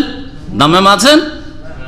দামামের বাইরে যদি এখান থেকে আল হাসাতেও থাকেন বা এখান থেকে দামাম কেন এই জায়গার আড়ে আওয়াজ পৌঁছিবে না, দূরে থাকেন, তাহলে তো আসসালামু আলাইকুম বলা উচিত না, আসসালামু আলাইহি, আসসালামু আলাইহিম। তাহলে বেরুলিবিরা তাদের চিঠিতে, তাদের মেসেজে আর তাদের মোবাইল কলে আসসালামু আলাইহি কেন বলছে না? বুঝলেন কথা আমার? আসসালামু আলাইকুম মানে আপনাদের ওপর সালাম হোক, তো আপনাদের ওপর কি করে বলছেন? অথচ লোকটা 5,000 কিলোমিটার দূরে আছে, তাকে টেলিফোন করছেন বা মেসেজ দিচ্ছেন যে অনেক দূরে আছে সে, হ্যাঁ, বা চিঠি লিখছেন অনেক দূরে, তারপর আসসালামু আলাইকুম কি করে বলছেন? তাহলে আপনার চিঠিতে আসসালামু আলাইকুম আপনার বাপকে লিখলে আপনার বাপ হাজির নাজির হয় না, আর নবীকে যদি বলেন আসসালামু আলাইকা ইয়া নবী ওয়া রাহমাতুল্লাহ, তো নবী হাজির নাজির হয়ে যান। বুঝলেন যুক্তি? হ্যাঁ, নবীর ক্ষেত্রে হাজির নাজির হয়ে গেলে শুধু আলাইকা বলাই, আইয়া বলাই, আব্বাজান বা হে আমার প্রিয় ভাই, হে আমার ছোট ভাই সালাম আলাইকুম, হে বললেন মানে তো ইয়া আইয়া, তাই না? তো হেও বলছেন আর আসসালামু আলাইকুমও বলছেন, আর তারপরে চিঠি চলে গেল, গায়েবকে অনুপস্থিতকে আপনার জন্য জায়েজ হয়ে গেল, তারা হাজির নাজির হইল না, আর নবী সাল্লাল্লাহু আলাইহি ওয়াসাল্লামকে সালাম পড়তে গিয়ে আসসালামু আলাইকা আইয়ুহান নবী বলে নবী হাজির নাজির হয়ে যান না? কখনো না। আপনারটা যেমন হয় তেমনই নবী সাল্লাল্লাহু আলাইহি ওয়াসাল্লামের সালামটা হয়। কেমন? উত্তর দেবেন যে আমার চিঠিটা বা আমার মেসেজটা বা আমার যে ভয়েসটা আমি সালাম আলাইকুম বললাম, আর 5,000 কিলোমিটার দূরে আওয়াজটা ভেসে উঠলো ওর কানে, তখন সম্বোধন হয়ে গেল, ঠিক না? সালাম আলাইকুম, ঠিক না?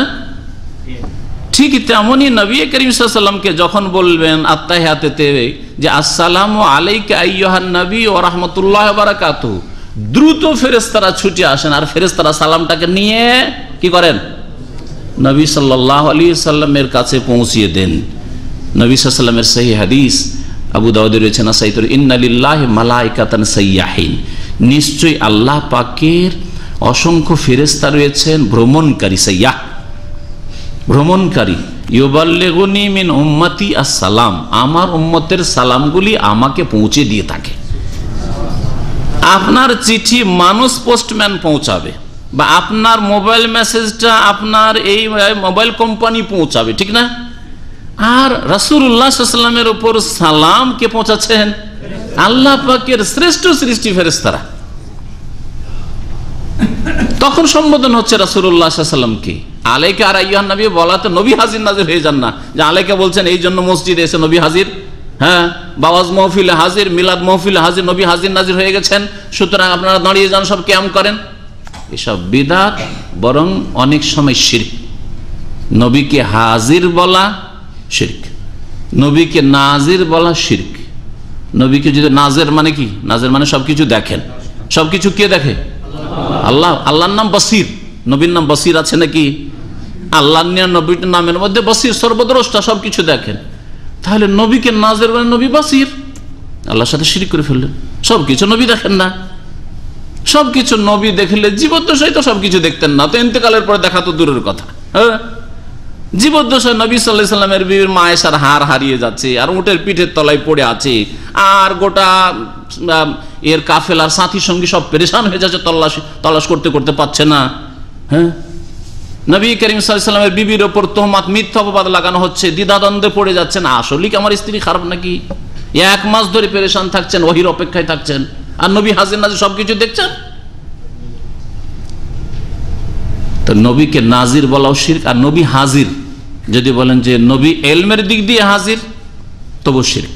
জ্ঞানের দিক দিয়ে একমাত্র আল্লাহ পাক হাজির, আর সত্তার দিক দিয়ে আল্লাহ হাজির না, আল্লাহ আরো হাজির না, আল্লাহ সব জায়গায় হাজির না। পেশাব পায়খানা আর আপনাদের এখানে আল্লাহ হাজির না। আল্লাহ পাক তার এলমের দিক দিয়ে, হ্যাঁ, তার পরিবেষ্টনের দিক থেকে, তার কুদরতের দিক থেকে, তার সার্বিক ক্ষমতার দিক থেকে হাজির। কিন্তু আল্লাহ পাক রব্বুল আলামিনের জাতে পাক, আল্লাহ পাকের সত্তা আরো আজিম আছেন। কোরআন বলছে, রাসূলুল্লাহ সাল্লাল্লাহু আলাইহি ওয়াসাল্লামের হাদিস বলছে, আমিনতুম মান ফিস সামাই, তোমরা কি ভয় করো না সেই সত্তাকে যিনি আকাশে, তাহলে হাজির কি করে? তো আল্লাহকে তো বলা যাবে না যে আল্লাহ সসত্তাই সব জায়গায় হাজির, হ্যাঁ, সর্বত্র বিরাজমান আর সবকিছুতে বিরাজমান। এটি আল্লাহর ক্ষেত্রে তো শিরকি কুফরি কথা, অনইসলামিক কথা। তাহলে এতে বেরলবীদের দলিল নেই, বরং আল্লাহ পাকের ফেরেশতারা নবী সাল্লাল্লাহু আলাইহি সাল্লামের উপর যখন সালাম পেশ করা হয় সালাম পৌঁছে দেন। আসসালামু আলাইকা আইয়ুহান নবী ওয়া রাহমাতুল্লাহি ওয়া বারাকাতুহু, আসসালামু আলাইনা, এবং শান্তির ধারা বর্ষিত হোক আমাদের উপরেও সালাম বর্ষিত হোক যারা মুসল্লি নামাজ পড়ছেন মসজিদে। ওয়া আলা ইবাদিল্লাহিস সালিহিন, আর আল্লাহ পাকের সৎ কর্মশীল বান্দা নেক বান্দাদের উপর সালাম হোক। এই নেক বান্দাদের উপর সালাম হোক কারা? তারা হ্যাঁ, যারা এখানে আছে তারা তো হয়ে গেল, আলাইনার মধ্যেই চলে আসলো, তারপর এদেরকেও শামিল করেন। এছাড়া সারা বিশ্বে সমস্ত মুমিন মুমিনাত যারা এসেছে আর আসবে ইবাদিল্লাহিস সালিহিন, হ্যাঁ, মানুষের মধ্যে থেকে, এইরকমই জিনদের মধ্যে থেকে তারাও শামিল হলো। এইরকমই সমস্ত ফেরেশতা ইবাদিল্লাহ, আল্লাহর বান্দা না, নেক বান্দা, লা ইয়াসুনাল্লাহ মা আমারহুম, আল্লাহ পাকের আদেশের তারা সামান্যতম নাফরমানি করে না, তারাই তো আসল সলেহিন, ইবাদুল মুকরামুন, সম্মানিত তারা আল্লাহর বান্দা। তাহলে এই সালামের সুবহানাল্লাহ কত ব্যাপক অর্থ। এই আত্তাহিয়াতের দোয়াতে আপনি দোয়া করলেন কার জন্য? মালায়েকা ফেরেশতার জন্য। দোয়া করলেন মুমিন জিনদের জন্য, দোয়া করলেন মুমিন মুমিনাত, সুবহানাল্লাহ। শুধু সাহাবায়ে কেরামের জামানা থেকে নয়, হ্যাঁ, আদম আলাইহিস সালাম আপনার দোয়ায় ভাগ, সমস্ত নবী রাসূলগণ এবং তাদের অনুসারীরা কিয়ামত পর্যন্ত যত মুমিন মুমিনাত আসবে, ওয়ালা ইবাদিল্লাহিস সালিহিন, এর নাম হচ্ছে আরবিতে জামে দোয়া, ব্যাপক অর্থপূর্ণ দোয়া। আল্লাহ পাক নবী করিম সাল্লাল্লাহু আলাইহি সাল্লামকে এই বৈশিষ্ট্য দিয়েছেন, উতিত জাওয়ামিআল কালিম, আমাকে বৈশিষ্ট্য দেওয়া হয়েছে কিসের? অর্থপূর্ণ বাক্যের। অল্প কথা বলি অনেক অর্থ থাকে, গোটা দুনিয়া ভরা আছে।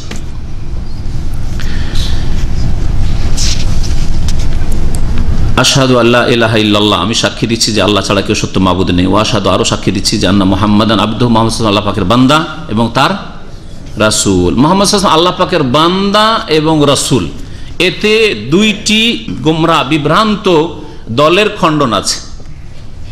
কে বলতে পারে? খালি দোয়া মুখস্থ করলে হবে না, আর খালি দোয়া আত্তাহিয়াতু শুধু তরজমা পড়লে হবে না, বুঝতে শিখতে হবে।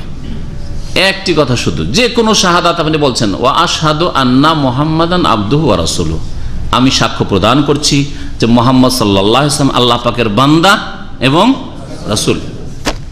এতে দুইটি বাতিলপন্থী গুমরাহ পথভ্রষ্ট দলের খণ্ডন আছে।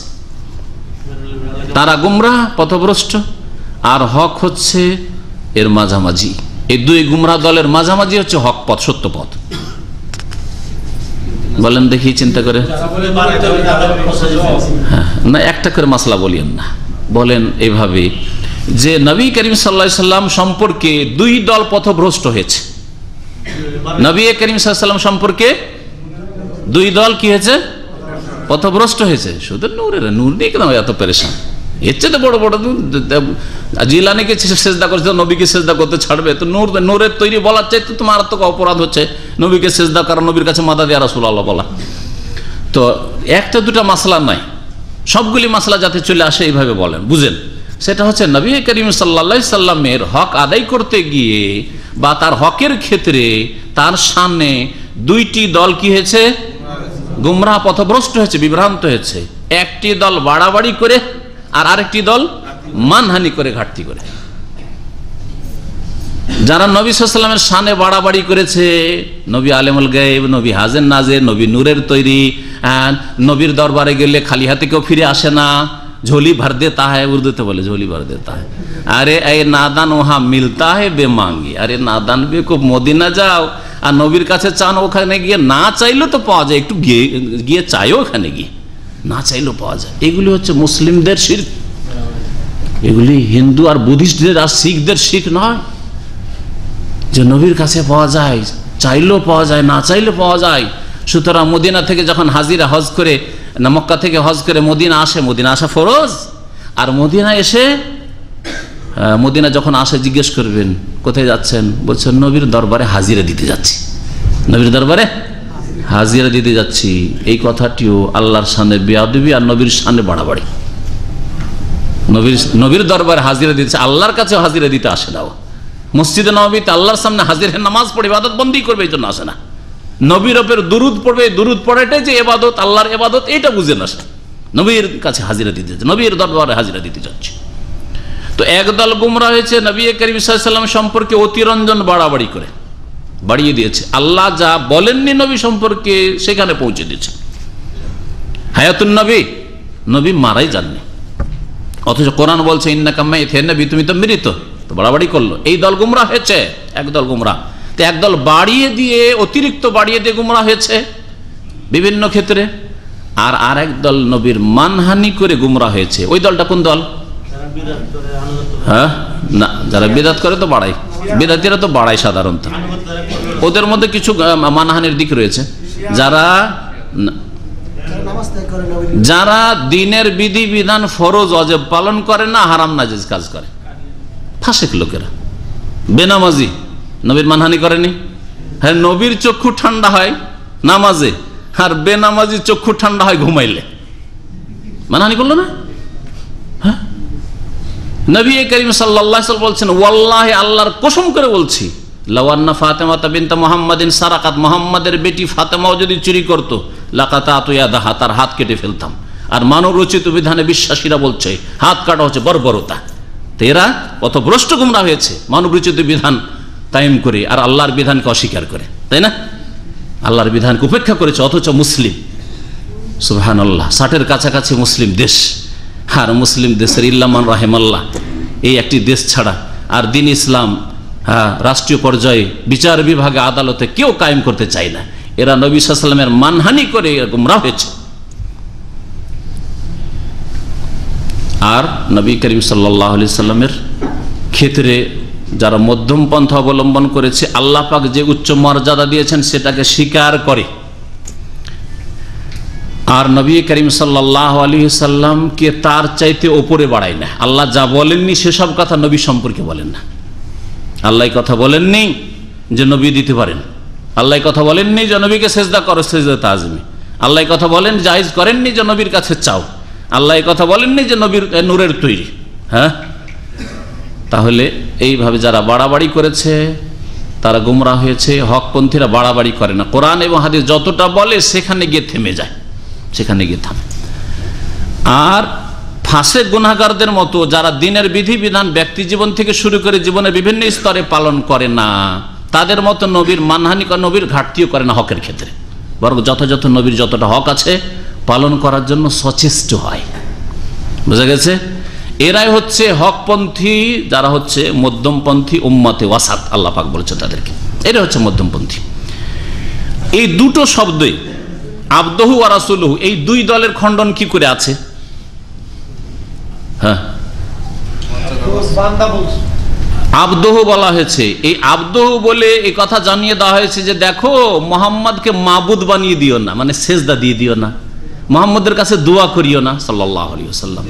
হ্যাঁ, মুহাম্মদকে হায়াতুন নবী বলিও না, কারণ চিরঞ্জীব তো আল্লাহ, আল হাই, আল্লাহু লা ইলাহা ইল্লা হুয়াল আল হাইয়ুল কাইয়ুম, আল্লাহ পাক।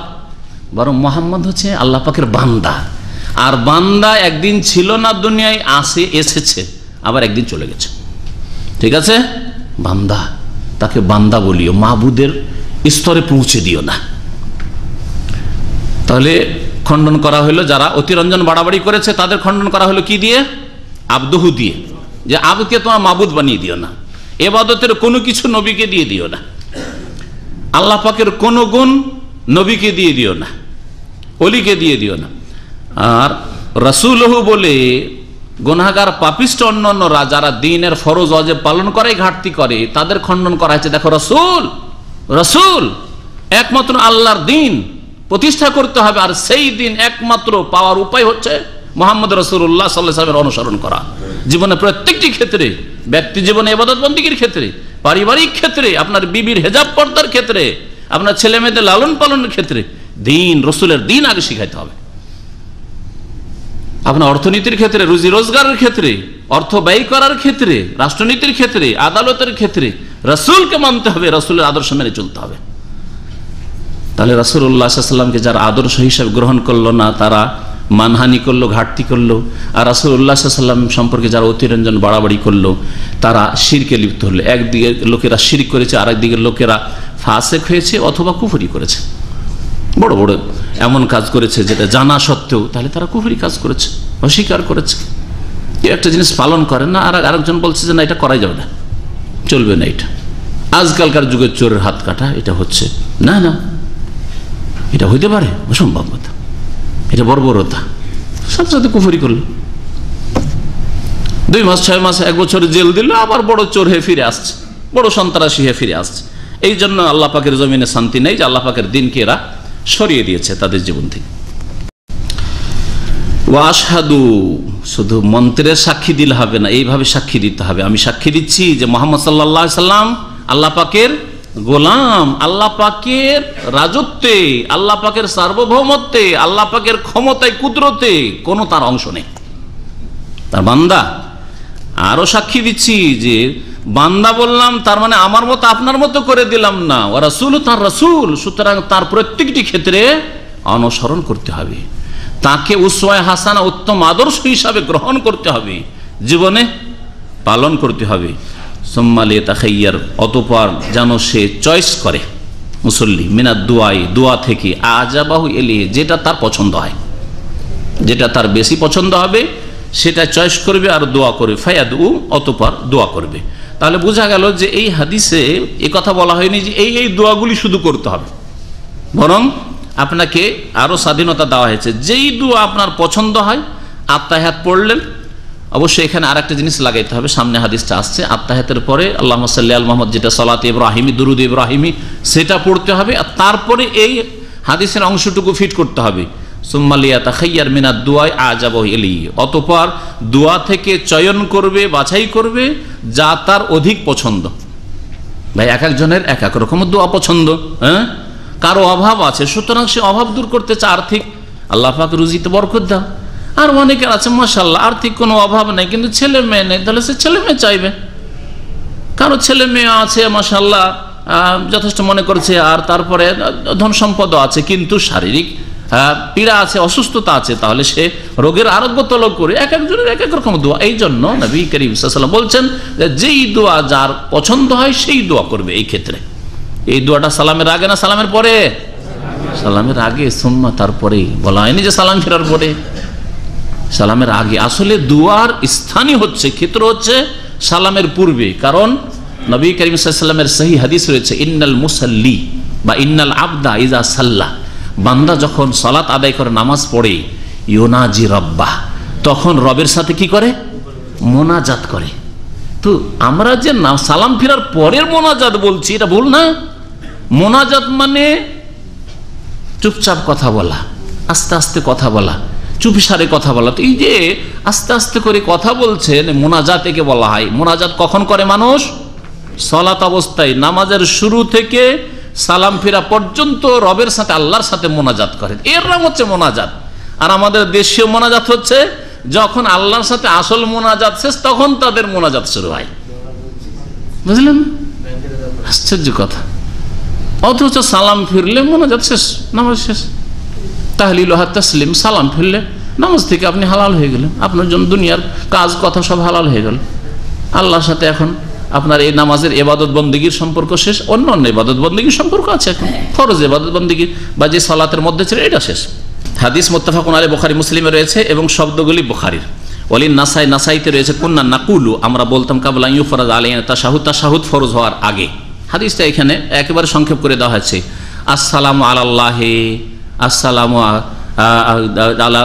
আলা জিবরিল ও মিকাইল ও ইসরাফিল, এইভাবে তারা বলতেন। এই যে সালাম নামাজের মধ্যে বলতেন। নবী করিম সাল্লাল্লাহু আলাইহি ওয়াসাল্লাম বললেন না, ইন্নাল্লাহু আসসালাম, আল্লাহর নামই তো সালাম, শান্তির মালিক আল্লাহ, তো আসসালামু আলাল্লাহ, আবার আল্লাহকে কেন সালাম দেবে? আল্লাহকে সালাম দেওয়া নেই, নিষেধ করলেন। এইভাবে বলো, তখন আত্তাহিয়াত শিখালেন তাদেরকে। ওয়ালি আহমদ, মুসনাদ আহমদ রয়েছে, আন্নান নবী সাল্লাল্লাহু আলাইহি ওয়াসাল্লাম আল্লামাহু তাশাহুদ, নবী করিম সাল্লাল্লাহু আলাইহি ওয়াসাল্লাম তাকে তাশাহুদ শিখালেন। কাকে? আব্দুল্লাহ মাসউদকে।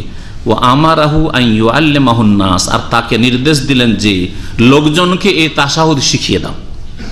তাহলে এর দ্বারা বোঝা গেল যে সব ছাত্রকে বা সব লোককে একজন শিখাতে পারে না, কিছু লোককে শিখিয়ে দেন, হ্যাঁ, যাদের দ্বারা কাজ হবে, আর তাদেরকে বলেন যে ভাই আপনারা নিজ নিজ এলাকায় শিখান, নিজ নিজ এলাকায় আপনারা গিয়ে দাওয়াতের কাজ করেন, শিখান। এটা এই হাদিস দ্বারা প্রমাণিত হয়, এ মাসলা ইস্তেমবাত হয়। এটা এই জন্যই বলছি যে আমাদের কিছু ভাইয়ের আছে অনেক সময় আবেগে কথাবার্তা বলে, আক্রোশে কথাবার্তা বলে, বলে যে আপনারা এখানে কেন বলছেন, যান গ্রামে গ্রামে। ভাই একজন লোক আপনার গ্রামে যেতে পারবে না, কিন্তু আপনার গ্রামের লোক তৈরি করে দিচ্ছে, আপনার দায়িত্ব আব্দুল্লাহ বিন মাসউদের মতো যান আর শেখান, ঠিক কিনা? একজন লোকের আমি হই বা অন্য কোনো লোক হোক না কেন, একজন লোকের পক্ষে সম্ভব নয় যে প্রত্যেক গ্রামে গ্রামে যাবে, প্রত্যেক ডিস্ট্রিক্টে যাবে, বা জরুরি নয় যে ওর গ্রামেই তাকে যেতে হবে। হতে পারে যে ওর গ্রাম চাইতে সে দূরে, যেখানে দাওয়াতের কাজ, দিনের কাজ, দিনের খেদমত হল, সেখান থেকে পৌঁছানো বেশি সহজ। এমন একটা জায়গায় আপনি আছেন যেখান থেকে আপনি মানুষের কাছে পৌঁছাতে পারবেন না, ওখানে গেলে আপনার ইমানই দুর্বল হয়ে যাবে, পরিবেশ এত খারাপ যে আপনার ইমানই দুর্বল হয়ে যাবে, আপনার ছেলে মেয়ে যে কি হবে আল্লাহ পাকই জানেন। তাহলে ওই রকম জায়গা থেকে নিজেকে বাঁচাও, কু আনফুসাকুম, প্রথম নিজে থেকে শুরু করেন, নিজেকে বাঁচাও, ও আহলিকু, নিজের পরিবারকে বাঁচাও, তারপরে এমন জায়গা থেকে শুরু করো যেখান থেকে দাওয়াত অনেক জায়গায় পৌঁছানো যেতে পারে। এটা অবশ্যই শরীয়ত সম্মত। এই জন্য নবী করিম সাল্লাল্লাহু আলাইহি সাল্লাম আব্দুল্লাহ বিন মাসউদকে শিখিয়ে দিলেন, বললেন যে লোকজনকে শিখিয়ে দাও। কেউ যদি বলে নবী সাল্লাল্লাহু আলাইহি ওয়াসাল্লাম সবকে ধরে ধরে শিখাবেন, এটা সম্ভব নাকি? অনেক সময় সম্ভব নয়। আব্দুল্লাহ বিন মাসউদকে যেহেতু নবী সাল্লাল্লাহু আলাইহি ওয়াসাল্লাম এই তাশাহুদ শিখালেন, প্রসিদ্ধ যে তাশাহুদটা, আর এই তাশাহুদটা মানুষকে শিখাতে বললেন, এই জন্য সবচেয়ে উত্তম তাশাহুদ হচ্ছে আব্দুল্লাহ বিন মাসউদ থেকে বর্ণিত তাশাহুদ। তাশাহুদের হাদিস 24 জন সাহাবায়ে কেরাম থেকে বর্ণিত রয়েছে। তাশাহুদের হাদিস এত প্রসিদ্ধ হাদিস যে 24 জন সাহাবায়ে কেরাম থেকে বর্ণিত রয়েছে। তার মধ্যে শব্দের, বাক্যের কিছু কিছু পার্থক্য রয়েছে। আবু মুসা আশআরী থেকে একটা তাশাহুদ বর্ণিত রয়েছে, ওমর রাদিয়াল্লাহু তাআলা থেকে বর্ণিত রয়েছে, আবু হুরায়রা থেকে রয়েছে। শব্দের কিছু কিছু পার্থক্য রয়েছে। একটা শুধু আব্দুল্লাহ বিন আব্বাস থেকে আসছে, যে সামনে ওয়ালে মুসলিমিন, সহিহ মুসলিম আছে আব্দুল্লাহ বিন আব্বাস রাদিয়াল্লাহু তাআলা আনহুমা থেকে, তিনি বলছেন কানা রাসূলুল্লাহ সাল্লাল্লাহু আলাইহি ওয়াসাল্লাম ইউআল্লিমুনা আত-তাশাহুদ, আমাদেরকে রাসূলুল্লাহ সাল্লাল্লাহু আলাইহি ওয়াসাল্লাম তাশাহুদ শিখাতেন এইভাবে, আত-তাহিয়াতু আল মুবারাকাতু আস-সালাওয়াতু আত-তাইয়্যিবাতু লিল্লাহ। পার্থক্য হলো না? হলো না? প্রথম দিকে পার্থক্য আছে, ইলা আখিরি, আগে পরেরও পার্থক্য আছে, আর মুবারাকাতে বাড়তি আছে।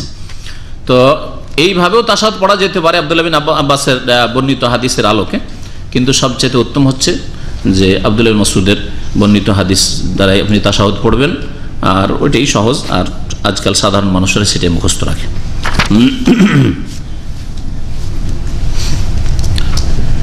আজকাল আলহামদুলিল্লাহ সময় যথেষ্টই আছে, তাই না? আর কিছু লোক উঠা বসা করছেন, ওতে আবার বারবার আমি ঘড়ির জন্য দেখছি যে কি জানি টাইম হয়ে গেছে, সেজন্য উঠা বসা করছেন কেন? আলোচনা শুনতে আসার আগে আপনারা একটু নিজেকে হালকা করে আসবেন, তাহলে এত উঠা বসা করতে হবে না, তাই না?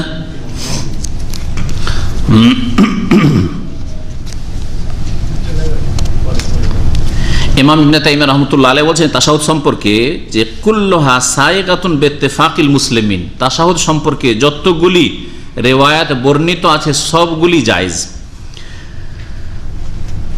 ওয়া আসলুল ইমাম আহমদ রাহমাতুল্লাহ আলাইহির মূলনীতি, তার তরিকা, তার মাযহাবের, যে ইস্তিহসানু কুল্লা মা ইয়াসবুতু আনহু সাল্লাল্লাহু আলাইহি ওয়াসাল্লাম, নবী সাল্লাল্লাহু আলাইহি ওয়াসাল্লাম থেকে যা প্রমাণিত সবগুলি বলা যেতে পারে, সহি সনদ দ্বারা বর্ণিত হলেই হলো।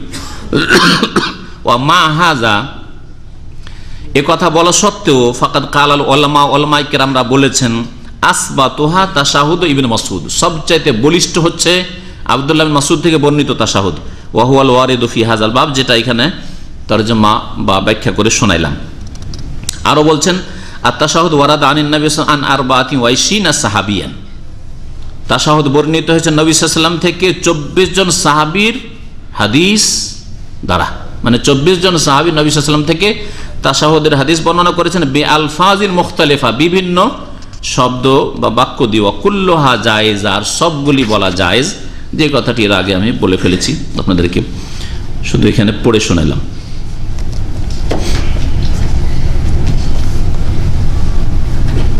ইমাম তিরমিজিও বলছেন আব্দুল্লাহ বিন মাসউদ তাশাহুদ সম্পর্কে, আল আমালু আলাইহি ইনদা আকসারি আহলিল ইলমি মিনাস সাহাবাতি ওয়াত তাবেঈন, এই আব্দুল্লাহ বিন মাসউদের তাশাহুদের উপরে অধিকাংশ উলামায়ে কেরামরা আমল করেছেন সাহাবায়ে কেরামের যুগ থেকে, তাবেঈনদের যুগ থেকে।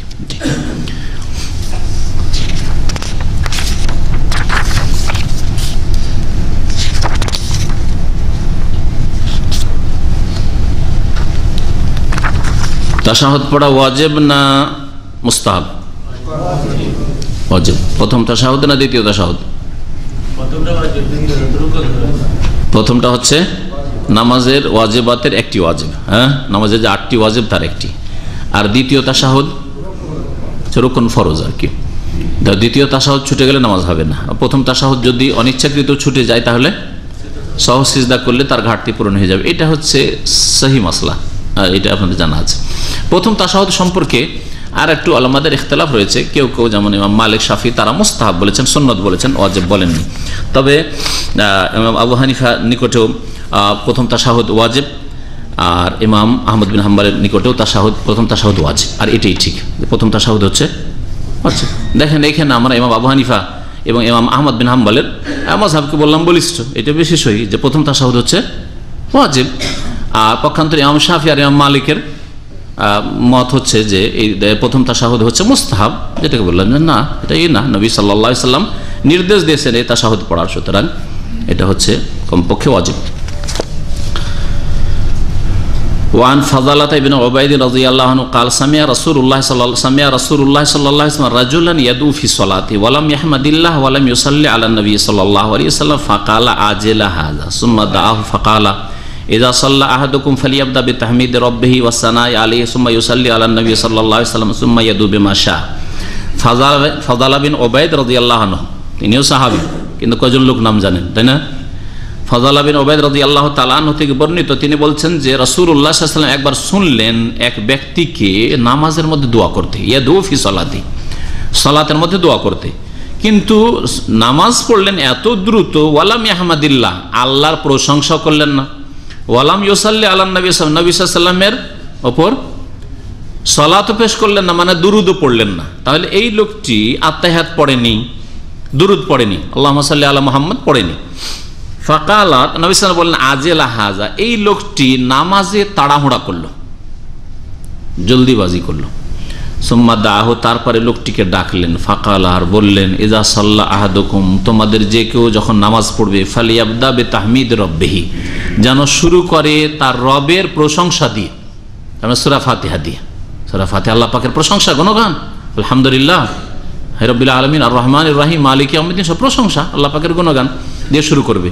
ওয়াসানা আলাইহা, তার গুণগান দিয়ে শুরু করবে। সুম্মা ইউসাল্লি আলা নবী সাল্লাল্লাহু আলাইহি ওয়াসাল্লাম, তারপরে নবী সাল্লাল্লাহু আলাইহি ওয়াসাল্লামের উপর সালাত পেশ করবে, মানে দরুদ পড়বে, সালাম পেশ করবে। সুম্মা ইয়াদু বিমা শা, তারপরে যা ইচ্ছা দোয়া করবে, তারপরে দোয়া করবে। শুধু দোয়া করলেন, আল্লাহর প্রশংসা করলেন না, মানে সূরা ফাতিহা পড়লেন না, তারপর আত্তাহিয়াত তাইয়্যিবাত এই সব পড়লেন না, নবী সাল্লাল্লাহু আলাইহি ওয়াসাল্লামের দরুদ পড়লেন না, না, এইভাবে নামাজ পড়বেন না। রাওয়াহু আহমদ, হাদিসটি ইমাম আহমদ বর্ণনা করেছেন। ওয়া সালাসা, আর তিনজন ইমাম, মানে হ্যাঁ আবু দাউদ, নাসাই এবং ইমাম তিরমিজি। ওয়াসাহু তিরমিজি, ইমাম তিরমিজি হাদিসটিকে সহিহ বলেছেন, ইবনে হিব্বান, হাকিমও সহিহ বলেছেন, হাদিসটা সহিহ। এই হাদিস দ্বারা কি বোঝা গেল? দেখো, এই জন্য হাদিসটা নিয়ে এসেছেন যে নবী করিম সাল্লাল্লাহু আলাইহি ওয়াসাল্লাম লোকটিকে বললেন যে তাড়াহুড়া করলে, আর তাকে সহি নামাজ শিখিয়ে দিলেন। তার মানে নামাজে আত্তাহিয়াত পড়া ফরজ, আর দুরুদও পড়া ফরজ, রকম দুরুদ পড়তে হবে। যদিও দুরুদ সম্পর্কে ইখতিলাফ রয়েছে যে ফরজ না সুন্নাত, কিন্তু সহি হচ্ছে যে দুরুদ পড়া ফরজ, রকম দুরুদ ছাড়া নামাজ হয় না, এই জন্য দুরুদ অবশ্যই পড়বে। নবী করিম সাল্লাল্লাহু আলাইহি ওয়াসাল্লামের শিখাবার তরিকা দেখেন, চিন্তা করেন। আর আমাদের অনেক ছাত্রদের শিখাবার তরিকা ভুল তরিকা। নবী করিম সাল্লাল্লাহু আলাইহি ওয়াসাল্লাম দেখলেন যে লোকটা নামাজ পড়লো তো না সূরা ফাতিহা ঠিক করে, না আত্তাহিয়াত। আর আজকাল যদি এরকম নামাজই দেখেন তো ধরে হয়তো বলবেন যে কি বয়স হয়ে গেল 30-40, নামাজটা পড়া ঢং হইল না, হ্যাঁ, এতদিন নামাজটাই শিখেননি, কি শিখেছেন? এটা তরিকা না ইসলামের, এইভাবে কখনো শেখাবেন না, শিখবেন না, বরং আপনার বিদ্বেষী হয়ে যাবে, ইসলাম বিদ্বেষী হয়ে যেতে পারে, নামাজ বিদ্বেষী হয়ে যেতে পারে। যে নামাজ পড়তে গিয়ে গাল খেয়েছি, বকা খেয়েছি, নামাজই পড়ব, হ্যাঁ, না, এটা তরিকা নয়।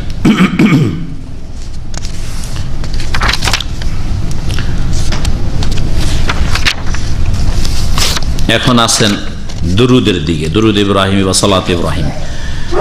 ওয়া নবী মাসউদিন রাদিয়াল্লাহু আনহু قال قال بشير بن سعد يا رسول الله أمرنا الله أن نصلي عليك فكيف نصلي عليه فسكت ثم قال قولوا اللهم صل على محمد وعلى آل محمد كما صليت على إبراهيم وعلى آل وبارك على محمد وعلى آل إبراهيم। সংক্ষেপ করে দিয়েছে এখানে, কিন্তু অন্য রিওয়ায়াতে আছে ওয়া আলা আলি ইব্রাহিম ইন্নাকা হামিদুম মাজিদ ওয়া বারিক আলা মুহাম্মদ ওয়া আলা আলি মুহাম্মদ কামা বারাকতা আলা ইব্রাহিম ফিল আলামিন ইন্নাকা হামিদুম মাজিদ ওয়াসসালামু কামা আলিমতুম। রাওয়াহু মুসলিম। দুরুদ সালাতে ইব্রাহিমেরও শব্দের কিছু পার্থক্য আছে, সুতরাং যে কোনো একটা এই ক্ষেত্রে পড়লেও যথেষ্ট। ওয়াজাদ ইবনে খুজাইমা ফিহি ফাকাইফা নুসাল্লি আলাইক ইযা নাহনু সাল্লাইনা আলাইকা ফি সালাতিনা। হাদিসের তরজমা ব্যাখ্যা শুনেন। আবু মাসউদ রাদিয়াল্লাহু তাআলা আনহু বর্ণনা করছেন, তিনি বলছেন যে কালা বাশির ইবনে সাদ, একদিন বাশির বিন সাদ সাহাবী বললেন, ইয়া রাসূলুল্লাহ, হে আল্লাহর রাসূল, আমারান আল্লাহ আন নুসাল্লি আলাইক, আল্লাহ পাক আমাদেরকে নির্দেশ দিয়েছেন যে আপনার উপর যেন আমরা সালাত পেশ করি, আপনার উপর আমরা কি পেশ করি? সালাত বা দুরূদ পেশ করি। ফাকাইফা নুসাল্লি আলাইক, তাহলে আল্লাহ যে হুকুম করলেন কেমন করে আমরা এই সালাত পেশ করব, দুরূদ পেশ করব, এর তরিকাটা কি? উদ্দেশ্য হচ্ছে যে নামাজের মধ্যে, আর আল্লাহ পাক রব্বুল আলামিনের সবচাইতে ভালো দুরূদ হচ্ছে আপনি নামাজের ভিতরে নবীর উপর দুরূদ পেশ করবেন। হ্যাঁ, নামাজের বাইরে শুধু নয়, নামাজের ভিতরে আপনি নবী করিম সাল্লাল্লাহু আলাইহি সাল্লামের উপর সালাত দুরূদ না পেশ করলে আপনার নামাজ হচ্ছে না। তাহলে নবী করিম সাল্লাল্লাহু আলাইহি সাল্লামকে আল্লাহ পাক কত বড় মর্যাদা দিয়েছেন। বিদআতপন্থীরা মনে করে যে যারা নবীকে আলেমুল গায়ব বললো না, হাজির নাজির বললো না, নবীকে নূরের পয়দা বললো না, নবী হায়াতুন নবী বললো না, তারা নবীর মানহানি করে, অথচ ওরা অতিরঞ্জন করে গোমরা হয়েছে। আর আমরা সত্যিকার অর্থে নবীর মর্যাদা দিয়ে থাকি। নবীর কত বড় মর্যাদা যে সালাতের মধ্যে যে নবীর ওপর দুরূদ না পেশ করেন তাহলে আপনার নামাজ হবে না। জি, সবচাইতে উত্তম দুরূদ হচ্ছে নামাজের মধ্যে আপনি আল্লাহ পাকের কাছে দোয়া করছেন নবীর জন্য। সালাত পেশ করা মানে দোয়া করা নবীর জন্য। তো আয়াত নাযিল হয়েছিল, আয়াত কে বলতে পারেন? ইন্নাল্লাহা ওয়া মালাইকাতাহু ইউসাল্লুনা আলান নবী, নিশ্চয় আল্লাহ পাক রহমত নাযিল করেন নবীর ওপর, আর ফেরেশতারা রহমতের দোয়া করেন নবীর জন্য। তাহলে আল্লাহ পাক রহমত নাযিল করেন কারণ তিনি রহমত নাযিল করার মালিক। ফেরেশতারা রহমতের মালিক নন, সেজন্য ফেরেশতারা রহমতের দোয়া করেন। সুতরাং কি করো তোমরা? ইয়া আইয়ুহাল্লাযীনা আমানু, হে মুমিনরা, সাল্লু আলাইহি ওয়া সাল্লিমু তাসলিমা, তার প্রতি তোমরা সালাত পেশ করো আর সালাম পেশ করো, যথাযথ সালাম পেশ করো। এই দুরূদ শিখাবার আগে নবী করিম সাল্লাল্লাহু আলাইহি ওয়াসাল্লাম সাহাবায়ে কেরামদেরকে সালাম শিখিয়ে দিয়েছিলেন, মানে আত্তাহিয়াত শিখিয়ে দিয়েছিলেন। আর আত্তাহিয়াতে তো নবী সাল্লাল্লাহু আলাইহি ওয়াসাল্লামের উপর সালামের তরিকা শেখানো হয়েছে, না হয়নি? কোনখানে, কোন বাক্যে? আসসালামু আলাইকা আইয়ুহান নবী ওয়া রাহমাতুল্লাহি ওয়া বারাকাতুহু। আল্লাহ সালাম পেশ করতে বলেছেন। দেখেন, সব সময় শব্দ দিয়ে বোঝা যায় না, ওটা আল্লাহর পক্ষ থেকে, রাসূলের পক্ষ থেকে তার বিশ্লেষণ হইতে হবে। আল্লাহ বলছেন সাল্লিমু তাসলিমা, যথাযথ সালাম পেশ করো। যথাযথ সালাম যদি কেউ বলে আসসালামু আলাইকা আইয়ুহান নবী, না, কি শিখিয়েছেন রাসূলুল্লাহ সাল্লাল্লাহু আলাইহি ওয়াসাল্লাম? ওয়া রাহমাতুল্লাহ শিখিয়েছেন আর ওয়া বারাকাতুহু শিখিয়েছেন। তাহলে বোঝা গেল যে কোরআন এবং হাদিসের ব্যাখ্যা নবী করিম সাল্লাল্লাহু আলাইহি ওয়াসাল্লাম যেভাবে করেছেন, সাহাবায়ে কেরাম যেভাবে বুঝেছেন, সেইভাবে বুঝতে হবে আপনাকে, স্বাধীনভাবে বুঝবেন। আল্লাহ তো কোরআনে শুধু সাল্লেমু বলেছেন, সালাম পেশ করো, সুতরাং আসসালামু আলাইকা আইয়ুহান নবী বলবো, রাহমাতুল্লাহ বারাকাতুহু বলবো না, চলবে? চলবে না। এটা এই জন্য বলছি যে অনেকে কোরআন এবং হাদিস ইসলামকে স্বাধীনভাবে বুঝতে চায়, একেবারে উপেক্ষা করে দিল সাহাবায়ে কেরামদের দৃষ্টিভঙ্গি কি ছিল, তাবেঈনদের দৃষ্টিভঙ্গি কি ছিল, তাবেঈন স্বর্ণযুগে এই আয়াত এবং হাদিসের ব্যাখ্যা কিভাবে বুঝতো, একেবারে উপেক্ষা করেছে, যার ফলে শিরক বিদআতে লিপ্ত হয়েছে। আয়াতের অপব্যাখ্যা করে, সাহাবারা কল্পনা করেননি যে আয়াতের এইরকম অপব্যাখ্যা হইতে পারে, শিরক বিদআতে লিপ্ত হয়েছে, কোরআনের অপব্যাখ্যা করে শিরক বিদআত প্রচার করছে।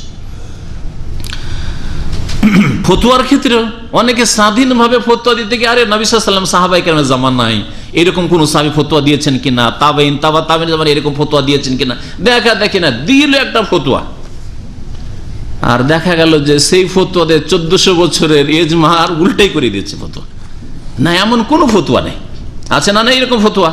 মারাত্মক। এর জন্য ফতোয়ার বিষয়টি, ফতোয়ার ক্ষেত্রে আপনার পূর্বে আইম্মায়ে কেরাম, ওলামায়ে কেরাম, তার আগে সাহাবায়ে কেরাম, তাবেঈন, তাদের জামানা দেখেন, আর সেই দৃষ্টিকোণ থেকে আপনি ফতোয়া দেন স্বাধীনভাবে। একটা আয়াত, দুটো আয়াত, চারটা আয়াত হাদিস পড়লেন আর তারপরে দিলেন ঝেড়ে, তো আপনার জন্য বিপজ্জনক। কিন্তু আল্লাহর পক্ষ থেকে স্বাক্ষর, ফতোয়া হচ্ছে আল্লাহর পক্ষ থেকে সাইন করা, স্বাক্ষর করা।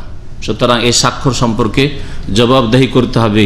কোম্পানির কোনো কাগজে আপনাকে যদি কোনো দায়িত্ব দিয়ে থাকে, ভারপ্রাপ্ত করে থাকে, আপনি দিলেন সাইন করে, অথচ আপনি তা দিয়ে হয়তো কোম্পানির বাসায় মেরে দিলেন, জবাবদিহি করতে হবে না? হবে না?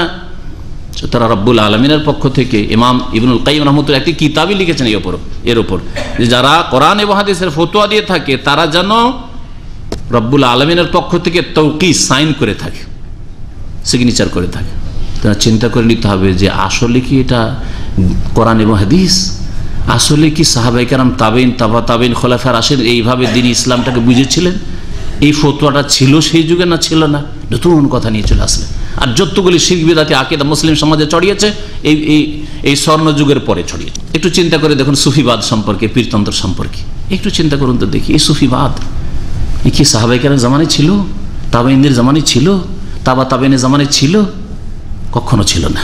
এই বিদআতি জিকির আজকার ছিল? কখনো ছিল না। তাহলে এইভাবে যখন চিন্তা করবেন আপনি শিরক বিদআত মুক্ত হতে পারবেন, তখনই বুঝতে পারবেন যে সঠিক ইসলাম কোনটা। বলছেন ইয়া রাসূলুল্লাহ, আল্লাহ পাক আমাদেরকে নির্দেশ দিয়েছেন যে আপনার উপর যেন সালাত পেশ করি। ফাকাইফা নুসাল্লি আলাইহি, কেমন করে সালাত পেশ করব? ফাসাকাতা, নবী সাল্লাল্লাহু আলাইহি ওয়াসাল্লাম নীরব থাকলেন। যখন নবী সাল্লাল্লাহু আলাইহি ওয়াসাল্লাম চুপ হয়ে গেলেন, সাহাবায়ে কেরামরা খুব অপছন্দ করলেন যে এই লোকটা এরকম প্রশ্ন করলো কেন, এমন প্রশ্ন করলো যে নবী সাল্লাল্লাহু আলাইহি ওয়াসাল্লাম চুপ হয়ে গেলেন, মানে অপছন্দ করলেন। হয়তো নবীকে কষ্ট লাগলে আমাদেরকে কষ্ট হবে, কেন এই কাজ করলো সে? অনেকে এইরকম চিন্তা ভাবনা শুরু করেছিল। আর নবী সাল্লাল্লাহু আলাইহি ওয়াসাল্লাম ওহীর অপেক্ষায় ছিলেন। আমা ইয়ানতিকু আনিল হাওয়া, নিজের পক্ষ থেকে কখনো কোনো কথা বলছেন না। দুরূদ শিখাচ্ছেন নিজের পক্ষ থেকে না, ওহীর ইন্তজারে, এই জন্য চুপ হয়ে গেলেন। ওহী যখন নাযিল হয়ে গেল, সুম্মা কালা, তারপরে বললেন কুলু, তোমরা বলো, আল্লাহুম্মা সাল্লি আলা মুহাম্মাদ, হে আল্লাহ রহমত বর্ষণ করো মুহাম্মদ সাল্লাল্লাহু আলাইহি সাল্লামের উপর। সালাতের একটি অর্থ এটাই, জনসাধারণের বোঝার ক্ষেত্রে এইটাই সুবিধা। তবে প্রখ্যাত তাবেঈ আবুল আলিয়া রাহমাতুল্লাহ আলাইহি তিনি বলেছেন যে সালাতের অর্থ হচ্ছে আল্লাহ পাক রব্বুল আলামিনের ফেরেশতাদের মাঝে, তার আরশ আজিমের পাশে যে নিকটবর্তী ফেরেশতারা রয়েছেন তাদের সামনে নবী সাল্লাল্লাহু আলাইহি ওয়াসাল্লামের গুণগান করা, মানে গুণগুলি তুলে ধরা, নবী সাল্লাল্লাহু আলাইহি ওয়াসাল্লামের প্রশংসামূলক আলোচনা করা। আরো সহজ ভাষায় বুঝতে গেলে আল্লাহ পাক রব্বুল আলামিন যেন নবী করিম সাল্লাল্লাহু আলাইহি সাল্লাম সম্পর্কে তার প্রশংসামূলক ভালো গুণগুলি, আর সবগুলি ভালো গুণ নবী সাল্লাল্লাহু আলাইহি সাল্লামের গুণগুলি তুলে ধরছেন, এটা হচ্ছে সালাত। তো আল্লাহ পাক ইন্নাল্লাহা, আল্লাহ পাক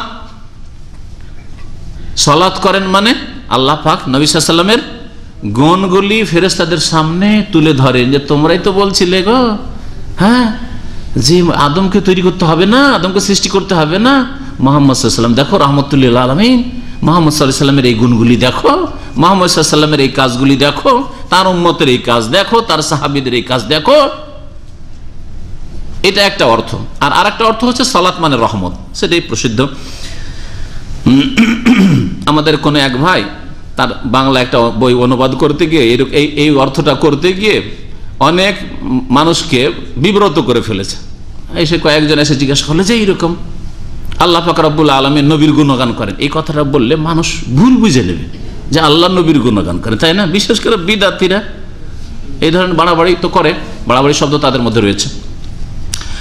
এই জন্য খুব সতর্ক, যখন আমরা আরবি থেকে বাংলায় অনুবাদ করব খুব সতর্কভাবে, এই জন্য আপনারা ব্যাখ্যা করে বুঝলাম। গুণগুলি আল্লাহ পাক রব্বুল আলামিন ফেরেশতাদের সামনে তুলে ধরেন, প্রশংসামূলক কথাবার্তা তুলে ধরেন, এটা আদবের সাথে আল্লাহর আদব ঠিক থাকলো।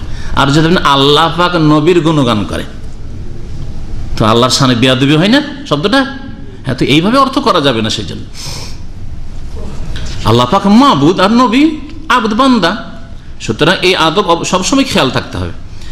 আল্লাহুম্মা সাল্লি আলা মুহাম্মদ, হে আল্লাহ রহমত বর্ষণ করো মুহাম্মদ সাল্লাল্লাহু আলাইহি ওয়াসাল্লামের উপর, ওয়া আলা আলে মুহাম্মদ, মুহাম্মদ সাল্লাল্লাহু আলাইহি ওয়াসাল্লামের বংশধরের উপর, বংশধর যারা মুমিন মুমিনাত, আবু লাহাবের উপর নয় আর আবু তালেবের উপর নয়, যারা কাফের হয়ে মারা গেছে, শিরকের অবস্থায় মারা গেছে, তাদের উপর নয়। মুহাম্মদ সাল্লাল্লাহু আলাইহি ওয়াসাল্লাম বংশধর, তার বিবিগণ এবং তার বংশধর যারা মুমিন মুমিনাত, আলী রাদিয়াল্লাহু তাআলার বংশ, জাফরের বংশ ইত্যাদি যারা মুমিন হয়েছে। কামা সাল্লাইতা আলা ইব্রাহিম, যেমন তুমি রহমত বর্ষণ করেছো ইব্রাহিম আলাইহিস সালামের উপর, ওয়া বারিক আলা মুহাম্মদ, আর মুহাম্মদ সাল্লাল্লাহু আলাইহি ওয়াসাল্লাম বরকত দান করো, ওয়া আলা আলে মুহাম্মদ, মুহাম্মদ সাল্লাল্লাহু আলাইহি ওয়াসাল্লাম বংশধরে বরকত দান করো, কামা বারাকতা আলা ইব্রাহিম, যেমন ইব্রাহিম আলাইহিস সালামের প্রতি তুমি বরকত নাজিল করেছো, ফিল আলামিন, বিশ্ব জাহানের মধ্যে, ইন্নাকা হামিদুম মাজিদ, হে আল্লাহ তুমি নিশ্চয়ই প্রশংসিত আর তুমি সম্মানিত। হামিদ মানে প্রশংসিত, মাহমুদ, আর মজিদুন মানে হচ্ছে হ্যাঁ সম্মানিত, মজিদ মানে হচ্ছে সম্মান, মজিদ মানে হচ্ছে সম্মান, মজিদ মানে হচ্ছে সম্মানিত। ওয়াসসালামু কামা আলিমতুম, আর সালাম বলবে তোমরা নবীর ওপর যেমন তোমরা এর আগে জেনে গেছো, মানে আত্তাহিয়াতে জেনে গেছো আসসালামু আলাইকা আইয়ুহান নবী ওয়া রাহমাতুল্লাহ, রাওয়াহু মুসলিম, হাদিসটি সহিহ মুসলিমের। তো এইভাবেও বলা যেতে পারে। আর প্রসিদ্ধ যেটা সেটাতে কিভাবে আছে, মধ্যখানে ইন্নাকা হামিদুম মাজিদ আছে, তারপরে আবার আল্লাহুম্মা বারিক আলা মুহাম্মদ, আল্লাহুম্মা সাল্লি আলা মুহাম্মদ ওয়া আলা আলি মুহাম্মদ কামা সাল্লাইতা আলা ইব্রাহিম ওয়া আলা আলি ইব্রাহিম ইন্নাকা হামিদুম মাজিদ, আল্লাহুম্মা বারিক আলা মুহাম্মদ ওয়া আলা আলি মুহাম্মদ কামা বারাকতা আলা ইব্রাহিম ওয়া আলা আলি ইব্রাহিম ইন্নাকা হামিদুম মাজিদ। ওতে ফিল আলামিন শব্দটা নেই। তো যে কোনো ভাবে যেগুলি হাদিসে বর্ণিত হয়েছে আত্তাহিয়াত বা দুরুদ পড়া যেতে পারে। ওয়াজাদা ইবনে খুজাইমা ফি, ইমাম ইবনে খুজাইমা মুহাদ্দিস তার হাদিসের কিতাবে আরো অতিরিক্ত বর্ণনা করেছেন, ফাকাইফা নুসাল্লি আলাইক, সাহাবী বললেন যে আমরা কেমন করে আপনার উপর দুরুদ পেশ করব, এজা নাহানু সাল্লাইনা আলাইকা ফি সালাতিনা, যখন আমরা আমাদের নামাজের ভিতরে আপনার উপর সালাত পেশ করব, নামাজের ভিতরে যখন দুরুদ পেশ করব তখন কেমন দুরুদ হবে। তাহলে নামাজের ভিতরে দুরুদ হচ্ছে এইরকম, এই হাদিস দ্বারা প্রমাণিত হয়। আর নবী করিম সাল্লাল্লাহু আলাইহি ওয়াসাল্লামের যখন যখন নাম আসবে তখন সাহাবায়ে কেরামের জামানা থেকেই চলে আসছে এই সুন্নত। মুহাদ্দিসিনে কেরামরা প্রত্যেকটি হাদিসে কালা রাসূলুল্লাহর সাথে কি লিখেছেন, সাল্লাল্লাহু আলাইহি ওয়াসাল্লাম লিখেছেন। শুধু বলার উপর ক্ষান্ত করেননি, কালির অভাব ছিল, হ্যাঁ কাগজের অভাব ছিল, সবকিছুর অভাব ছিল, হ্যাঁ তারপরেও তারা প্রত্যেকটি হাদিসে সাল্লাল্লাহু আলাইহি ওয়াসাল্লাম লিখেছেন। এটা হচ্ছে সুন্নতি তরিকা। আর এইটা তরিকা নয় যে সদ লিখলেন, দ বাংলায় লিখলে দ লিখে দিলেন, হ্যাঁ দন্ত স লিখে দিলেন, না এটা তরিকা না। এতে আপনি কোনো নেকি পেলেন না। আপনার লিখা যদি সাল্লাল্লাহু আলাইহি ওয়াসাল্লাম আপনার কিতাবে থাকতো, আপনার কাগজে কলমে থাকতো, তো যতদিন সেটা লেখা থাকতো ততদিন আপনি নেকি পেতেন না, পেতেন না। ওই রকমই আমাদের বক্তারা, আর বড়ই কষ্ট লাগে আমাদের সহিহ আকীদার কিছু ভাইয়েরাও এই জিনিসটা খেয়াল রাখেন না, বখিলি করেন কেন। একবার দুইবার বললেন সাল্লাল্লাহু আলাইহি ওয়াসাল্লাম, নবীর নাম আসলো, আর তারপর তখন নবী বলেছেন, হ্যাঁ নবী বলেছেন, কে বলছেন নবী পাক বলেছেন, কে বলছেন হুজুর বলেছেন, আর কি বলেন, হ্যাঁ রাসূলে পাক বলেছেন, আল্লাহর নবী বলেছেন, আল্লাহর রাসূল বলেছেন। ভাই আল্লাহ রাসূল সাল্লাল্লাহু আলাইহি ওয়াসাল্লাম বলতে অসুবিধাটা কি? হ্যাঁ প্রিয় হাবিব বলেছেন, প্রিয় হাবিব, প্রিয় বললেন কিন্তু সাল্লাল্লাহু আলাইহি ওয়াসাল্লামের মতো নাকি পেলেন না। ঠিক আছে আপনি ভালোবাসেন, প্রিয় বললেন, ভালো কথা, কিন্তু সাল্লাল্লাহু আলাইহি ওয়াসাল্লাম বললে 10 বার করে আপনার উপর রহমত নাযিল হইত, আর আপনি কৃপণতা মুক্ত হইতেন, বখিল হইতেন না। এখন তো আপনি বখিল। আল বাখিল আল্লাযী যুকিরতু ইনদাহু, বখিল তো ওই ব্যক্তি যার সামনে আমার আলোচনা করা হয়, ফালাম ইউসাল্লি আলাই, কিন্তু আমার উপর দুরূদ পেশ করে না, সালাত পেশ করে না সাল্লাল্লাহু আলাইহি ওয়াসাল্লাম। সালাতও পেশ করে দিলেন, সালামও পেশ করে দিলেন। একবার পেশ করলেন, 10 বার আল্লাহর রহমত নাযিল হইল। আর বিশেষ করে জুমার দিনে নবী করিম সাল্লাল্লাহু আলাইহি ওয়াসাল্লামের সহিহ হাদিস, জুমার দিনে ফাকসিরু আলাইয়া মিনাস সালাতি ফিহা, এই জুমার দিনে তোমরা বেশি বেশি আমার উপর দুরূদ পেশ করিও। সুতরাং সকাল থেকে সন্ধ্যা মাগরিব পর্যন্ত জুমার দিনে চলতে ফিরতে মাঝে মাঝেই যদি বলেন যে আল্লাহুম্মা সাল্লি আলা মুহাম্মদ ওয়া আলা আলি মুহাম্মদ কামা সাল্লাইতা আলা ইব্রাহিম, অথবা আল্লাহুম্মা সাল্লি ওয়া সাল্লিম আলা নবিয়িকা মুহাম্মদ সাল্লাল্লাহু আলাইহি ওয়াসাল্লাম, যেইভাবে বলেন নিজের ভাষাতেও বলেন, কোনো অসুবিধা নেই। বাস ওই বিদাতি দুরূদগুলি পড়বেন না, গদ বাঁধা যে বিদাতি দুরূদ, দুরুদে মাহি, দুরুদে তোনাজিনা, দুরুদে লাখি, আর কি দুরুদে তাজ, এই ধরনের যে দুরুদে হাবিব নাকি দোয়ায়ে হাবিব, এই যে যতগুলি এইরকম গদ বাঁধা ওয়াজিফার কিতাবে দুরুদ আছে, এগুলো সব বিদাতি দুরুদ। এই দুরুদগুলি কোথাও কোনো হাদিসে নেই। আর এই দুরুদগুলিতে নবী সাল্লাল্লাহু আলাইহি ওয়াসাল্লামের সুন্নতি দুরুদকে আলোহীন করে দিয়েছে।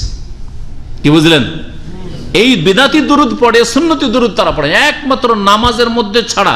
জিন্দেগিতে মনে হয় দুরুদে ইব্রাহিম, হাদিস সহিহ মুসলিমের দুরুদ পড়া তৌফিক হয় না তাদের। দুরুদে তাজনি আর তোনাজিনা আর মাহি নিয়ে ব্যস্ত। আর তারপরে সেই গদ বাঁধা দুরুদগুলির এমন এমন ফজিলত বর্ণনা করেছে যে নবী সাল্লাল্লাহু আলাইহি ওয়াসাল্লাম হয়তো কল্পনা করেননি যেগুলি ফজিলত এরকম হইতে পারে। কি বুঝলেন? দুরুদে মাহির ফজিলত, দুরুদে তাজের ফজিলত, দুরুদে তোনাজিনার ফজিলত, বালা মুসিবত দূর হবে, এই হবে, গরিব ধনী হবে, আর এই হবে, সেই হবে, জিন দূর হবে, জাদু দূর হবে। কোথায় পেলে এগুলো কথা? কোথাও নেই সব কথা, সহিহ জয়ীফ কিচ্ছু নাই। কারণ এগুলো তৈরি করা হচ্ছে এক শ্রেণীর মুরব্বীদের। বুঝতে পেরেছেন? সুতরাং এই বিদাতি দুরুদের পিছনে পড়বেন না, সুন্নতি দুরুদ পড়বেন, হয় দুরুদ ইব্রাহিমী যেটা হাদিসে পড়লেন, আর না হলে নবী সাল্লাল্লাহু আলাইহি ওয়াসাল্লামের নাম আসলে সাল্লাল্লাহু আলাইহি সাল্লাম বলবেন, আর না হলে নিজের ভাষায় আল্লাহুম্মা সাল্লি ওয়া সাল্লিম আলা আবদিকা ওয়া নবিয়িকা মুহাম্মদ সাল্লাল্লাহু আলাইহি ওয়াসাল্লাম বলেন, কোনো অসুবিধা নেই। বেশি বেশি নবীর প্রতি দুরুদ পেশ করেন, এটা নবী সাল্লাল্লাহু আলাইহি ওয়াসাল্লামের কয়েকটি হকের একটি হক। আপনি নবীকে ভালোবাসেন, সেই জন্য বেশি বেশি নবীর জন্য রহমতের দোয়া করেন। যেমন আপনার ছেলে মেয়েকে যত বেশি ভালোবাসবেন তত বেশি তাদের জন্য নেক দোয়া করবেন, করেন না? রাত দিন দোয়া করছেন, আল্লাহ আমার ছেলেটাকে ভালো রাখো, আল্লাহ আমার স্ত্রীকে ভালো রাখো, আল্লাহ আমার মা বাপকে ভালো রাখো। যত বেশি ভালোবাসবেন তত বেশি দোয়া করবেন।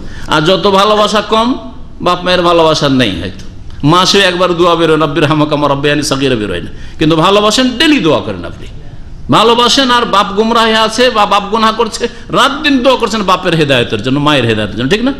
তাহলে ভালোবাসার প্রমাণ হচ্ছে দোয়া করা। আর নবী করিম সাল্লাল্লাহু আলাইহি ওয়াসাল্লামের মহব্বতের প্রমাণ হচ্ছে নবী সাল্লাল্লাহু আলাইহি ওয়াসাল্লামকে বেশি বেশি সালাত এবং সালাম পেশ করা, মানে নবী সাল্লাল্লাহু আলাইহি ওয়াসাল্লামের জন্য শান্তির আর রহমতের দোয়া করা। আল্লাহ পাক যেন আমাদের তৌফিক দান করেন। ওয়া সাল্লাল্লাহু আলা নবিয়িনা মুহাম্মদ ওয়া আলা আলিহি ওয়া সাহবিহি আজমাইন। বিশুদ্ধ কোরআন তেলাওয়াত শোনার মধ্যে বেশি সওয়াব, আর নিজে যা পারি যতটুকু ততটুকু তেলাওয়াতের মধ্যে বেশি সওয়াব? কোরআন বিশুদ্ধ তেলাওয়াত শোনার মধ্যে বেশি সওয়াব না নিজে পড়লে বেশি সওয়াব? না, কোরআন নিজে পড়লে বেশি সওয়াব। শোনাতে প্রত্যেক অক্ষরে 10 নেকি, এটা কোনো হাদিসে নেই। তবে পড়াতে প্রত্যেক অক্ষরে 10 নেকি, এবং পড়ার সাথে সাথে অর্থ বুঝে পড়বেন, এটা হচ্ছে কোরআন পড়ার দাবি। কোরআন শুধু মন্ত্রের মতো তেলাওয়াত করলেন, এতে তেমন ফায়দা নেই নেকি ছাড়া। নেকি ছাড়া কোরআন যে উদ্দেশ্যে আল্লাহ নাজিল করেছেন আপনাকে আমাকে হেদায়েত করার জন্য, আপনার আমার ভুল ত্রুটি সংশোধনের জন্য, আপনার ঈমান সুন্দর করার জন্য, কোরআন তেলাওয়াত করে শুধু কখনো হাসিল হবে না যতক্ষণ অর্থ না বুঝবেন। এই জন্য যতটা কোরআন পড়বেন, পড়ে নিয়ে তার সাথে সাথে অর্থটা পড়বেন। হ্যাঁ, আর অর্থ পড়ে যদি না বুঝতে পারেন, তো আমরা ধারাবাহিক তাফসীর এই জন্য করছি যে আমাদের এই সব শুনে আপনি যাতে করে কোরআনটা পুরোপুরি বুঝার চেষ্টা করেন। যারা পড়ে বুঝতে পারবেন না তারা যেন শুনে বুঝতে, কারণ শুনে বোঝা সহজ, শুনে বোঝা সহজ। এই জন্য আলহামদুলিল্লাহ আমাদের এই পরিকল্পনা যে আমরা গোটা কোরআন কারীম আলহামদুলিল্লাহ শেষ করব, আর শেষ হয়ে গেছে। যদি আমাদের পিস টিভির আলোচনা ধারা যায় ধারাবাহিক তাফসীর, তো সেখানে 25 পারা হয়ে গেছে, আর এখানে 10 পারা, মানে 35 পারা আমাদের হয়ে গেছে। 30 হওয়ার পরে 5 পারা ডবল হয়ে আছে। আর ইনশাআল্লাহ তাআলা দাম্মাম আল্লাহ পাক যদি সহি সালামত রাখেন আর সুস্থ রাখেন, তো এখানে বিস্তারিত পিস টিভির তাফসীরটা তো খুব সংক্ষেপে, এখানে বিস্তারিত ইনশাআল্লাহ তাআলা আমরা বাকি অংশটুকুর তাফসীর পুরা করব। আল্লাহ যেন আমাদের তৌফিক দান করেন। আল্লাহ আমাদের সকলকে যেন, যারা এখানে হাজির হয়েছে সকলে যেন সুস্থ রাখেন আল্লাহ পাক রব্বুল আলামিন। সকলকে আল্লাহ পাক রব্বুল বালা মুসিবত থেকে যেন মুক্ত রাখেন। আরেকটা প্রশ্ন হচ্ছে, কেউ যদি গার্মেন্টসের ব্যবসায়ীদের যদি বায়ার ধরে দেয়, মানে কাস্টমার ধরে দেয়, তো যে কাস্টমার ধরে সে একটা পার্সেন্টেজ পায় সারা জীবন, এটা যায়? যদি কাস্টমার ধরে দেয়, কোনো কোম্পানিকে যদি কাস্টমার ধরে দেয়, সেই জন্য তাকে পার্সেন্টেজ দেয়, তো দিতে পারে, বুঝছে, কোনো অসুবিধা নেই। হ্যাঁ, কোনো অসুবিধা নেই, তো রাজি হয়ে দিচ্ছে, সে সন্তুষ্ট, কাউকে ক্ষতিগ্রস্ত করছে না।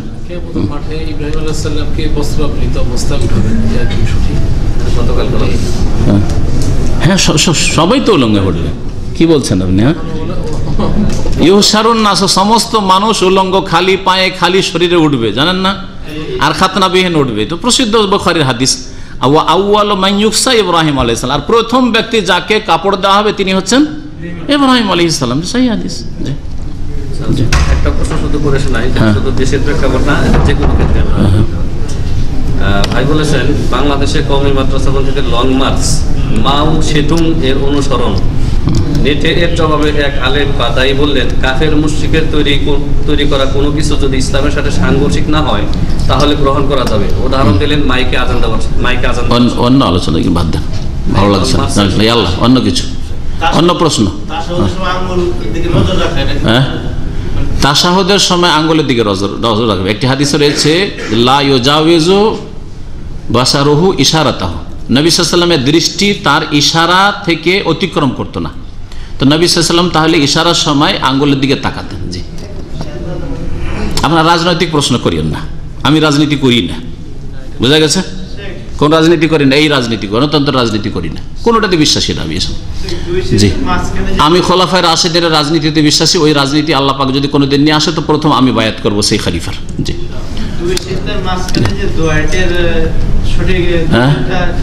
কি বললেন?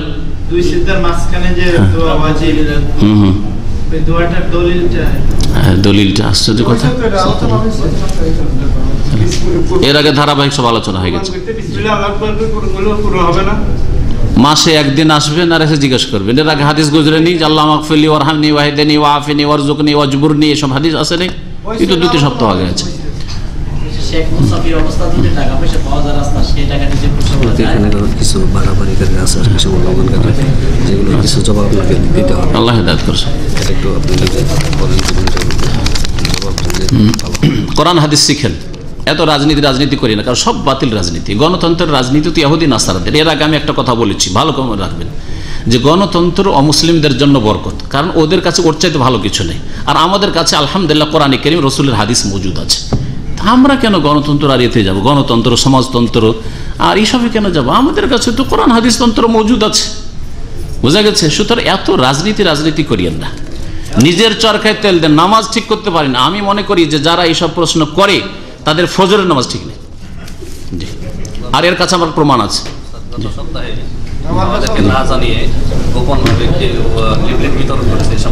এখানে কেউ লিফলেট বিতরণ করেছে, যারা রাজনীতি করে তারা সাবধান, এখানে কোনো লিফলেট বিতরণ করবেন না। যদি ধরা পড়েন তাহলে কিন্তু কল্যাণ নেই, আমরা কারো ক্ষতি করি না। কিন্তু যদি নিজের ক্ষতি নিজেই করেন তাহলে ফালা ইয়ালুমান্না ইল্লা নাফসা, নিজেকে ক্ষতিগ্রস্ত করবেন। এইখানে বিনা কোনো অনুমতিতে আমাদের যারা সহি আকীদার ভাই, তারা পম্পলেট নিয়ে আসলে আমাদের সামনে পেশ করে, যেটা চলবে না। যদি লেবেল মার্কার নাম থাকে সেটা আমরা চালু রাখি না। আর আপনি এখানে রাজনীতির পম্পলেট বিতরণ করবেন, এর অনুমতি এখানে দেওয়া হয়নি। এখানে রাজনীতি করতে আসবেন না, কোরআন হাদিস শিখেন, নিজের অজ্ঞতা দূর করেন, ইমানের খুঁটি জানা নেই। আজকে শতকরা বাংলাভাষী মুসলিমদের আমি ভালো করে খোঁজ খবর বলছি, শতকরা 5 জন ইমানের খুঁটি ঠিক করে বলতে পারবে না, শতকরা 5 জন ইসলামের খুঁটি ঠিক করে বলতে পারবে না। বলবে কালেমা কি করতে হবে, বলতে পারে না। কালেমা কি করতে হবে, বলছে বিশ্বাস করতে হবে। কালেমা বিশ্বাস করতে হবে ইসলামের খুঁটি, না সাক্ষী দিতে হবে, এটাই জানে না। তাহলে কত শিখা জরুরি জিনিস শিখে না। আর এরা বাড়াবাড়ি করে এমন জিনিস নেই যেগুলোতে গিয়ে লা হাওলা ওয়ালা কুওয়াতা কিছুই করতে পারবে না। কি করবেন আপনি ওইসব করে? আপনি যেসব প্রশ্ন করছেন আপনি কি করে নেবেন? ওদের জালেমদের আপনি কি করে নিতে পারবেন? দোয়া করেন আল্লাহ পাক রব্বুল আলামিনের কাছে যে অবস্থা আল্লাহ পাক ভালো করুক। আমাদের পাপের জন্য তো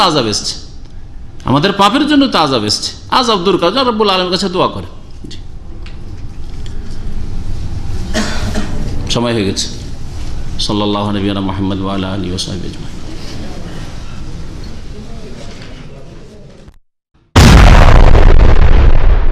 কাফন আমার আপন, কবর আমার ঘাঁটি, ওই কবরে যেতে হবে, থাকবে না কেউ সাথী। ওই কবরে যেতে হবে, থাকবে না কেউ সাথী। কাফন আমার আপন, কবর আমার ঘাঁটি, ওই কবরে যেতে হবে, থাকবে না কেউ সাথী। ওই কবরে যেতে হবে, থাকবে না কেউ সাথী। থাকতে হবে নিরালায় একা।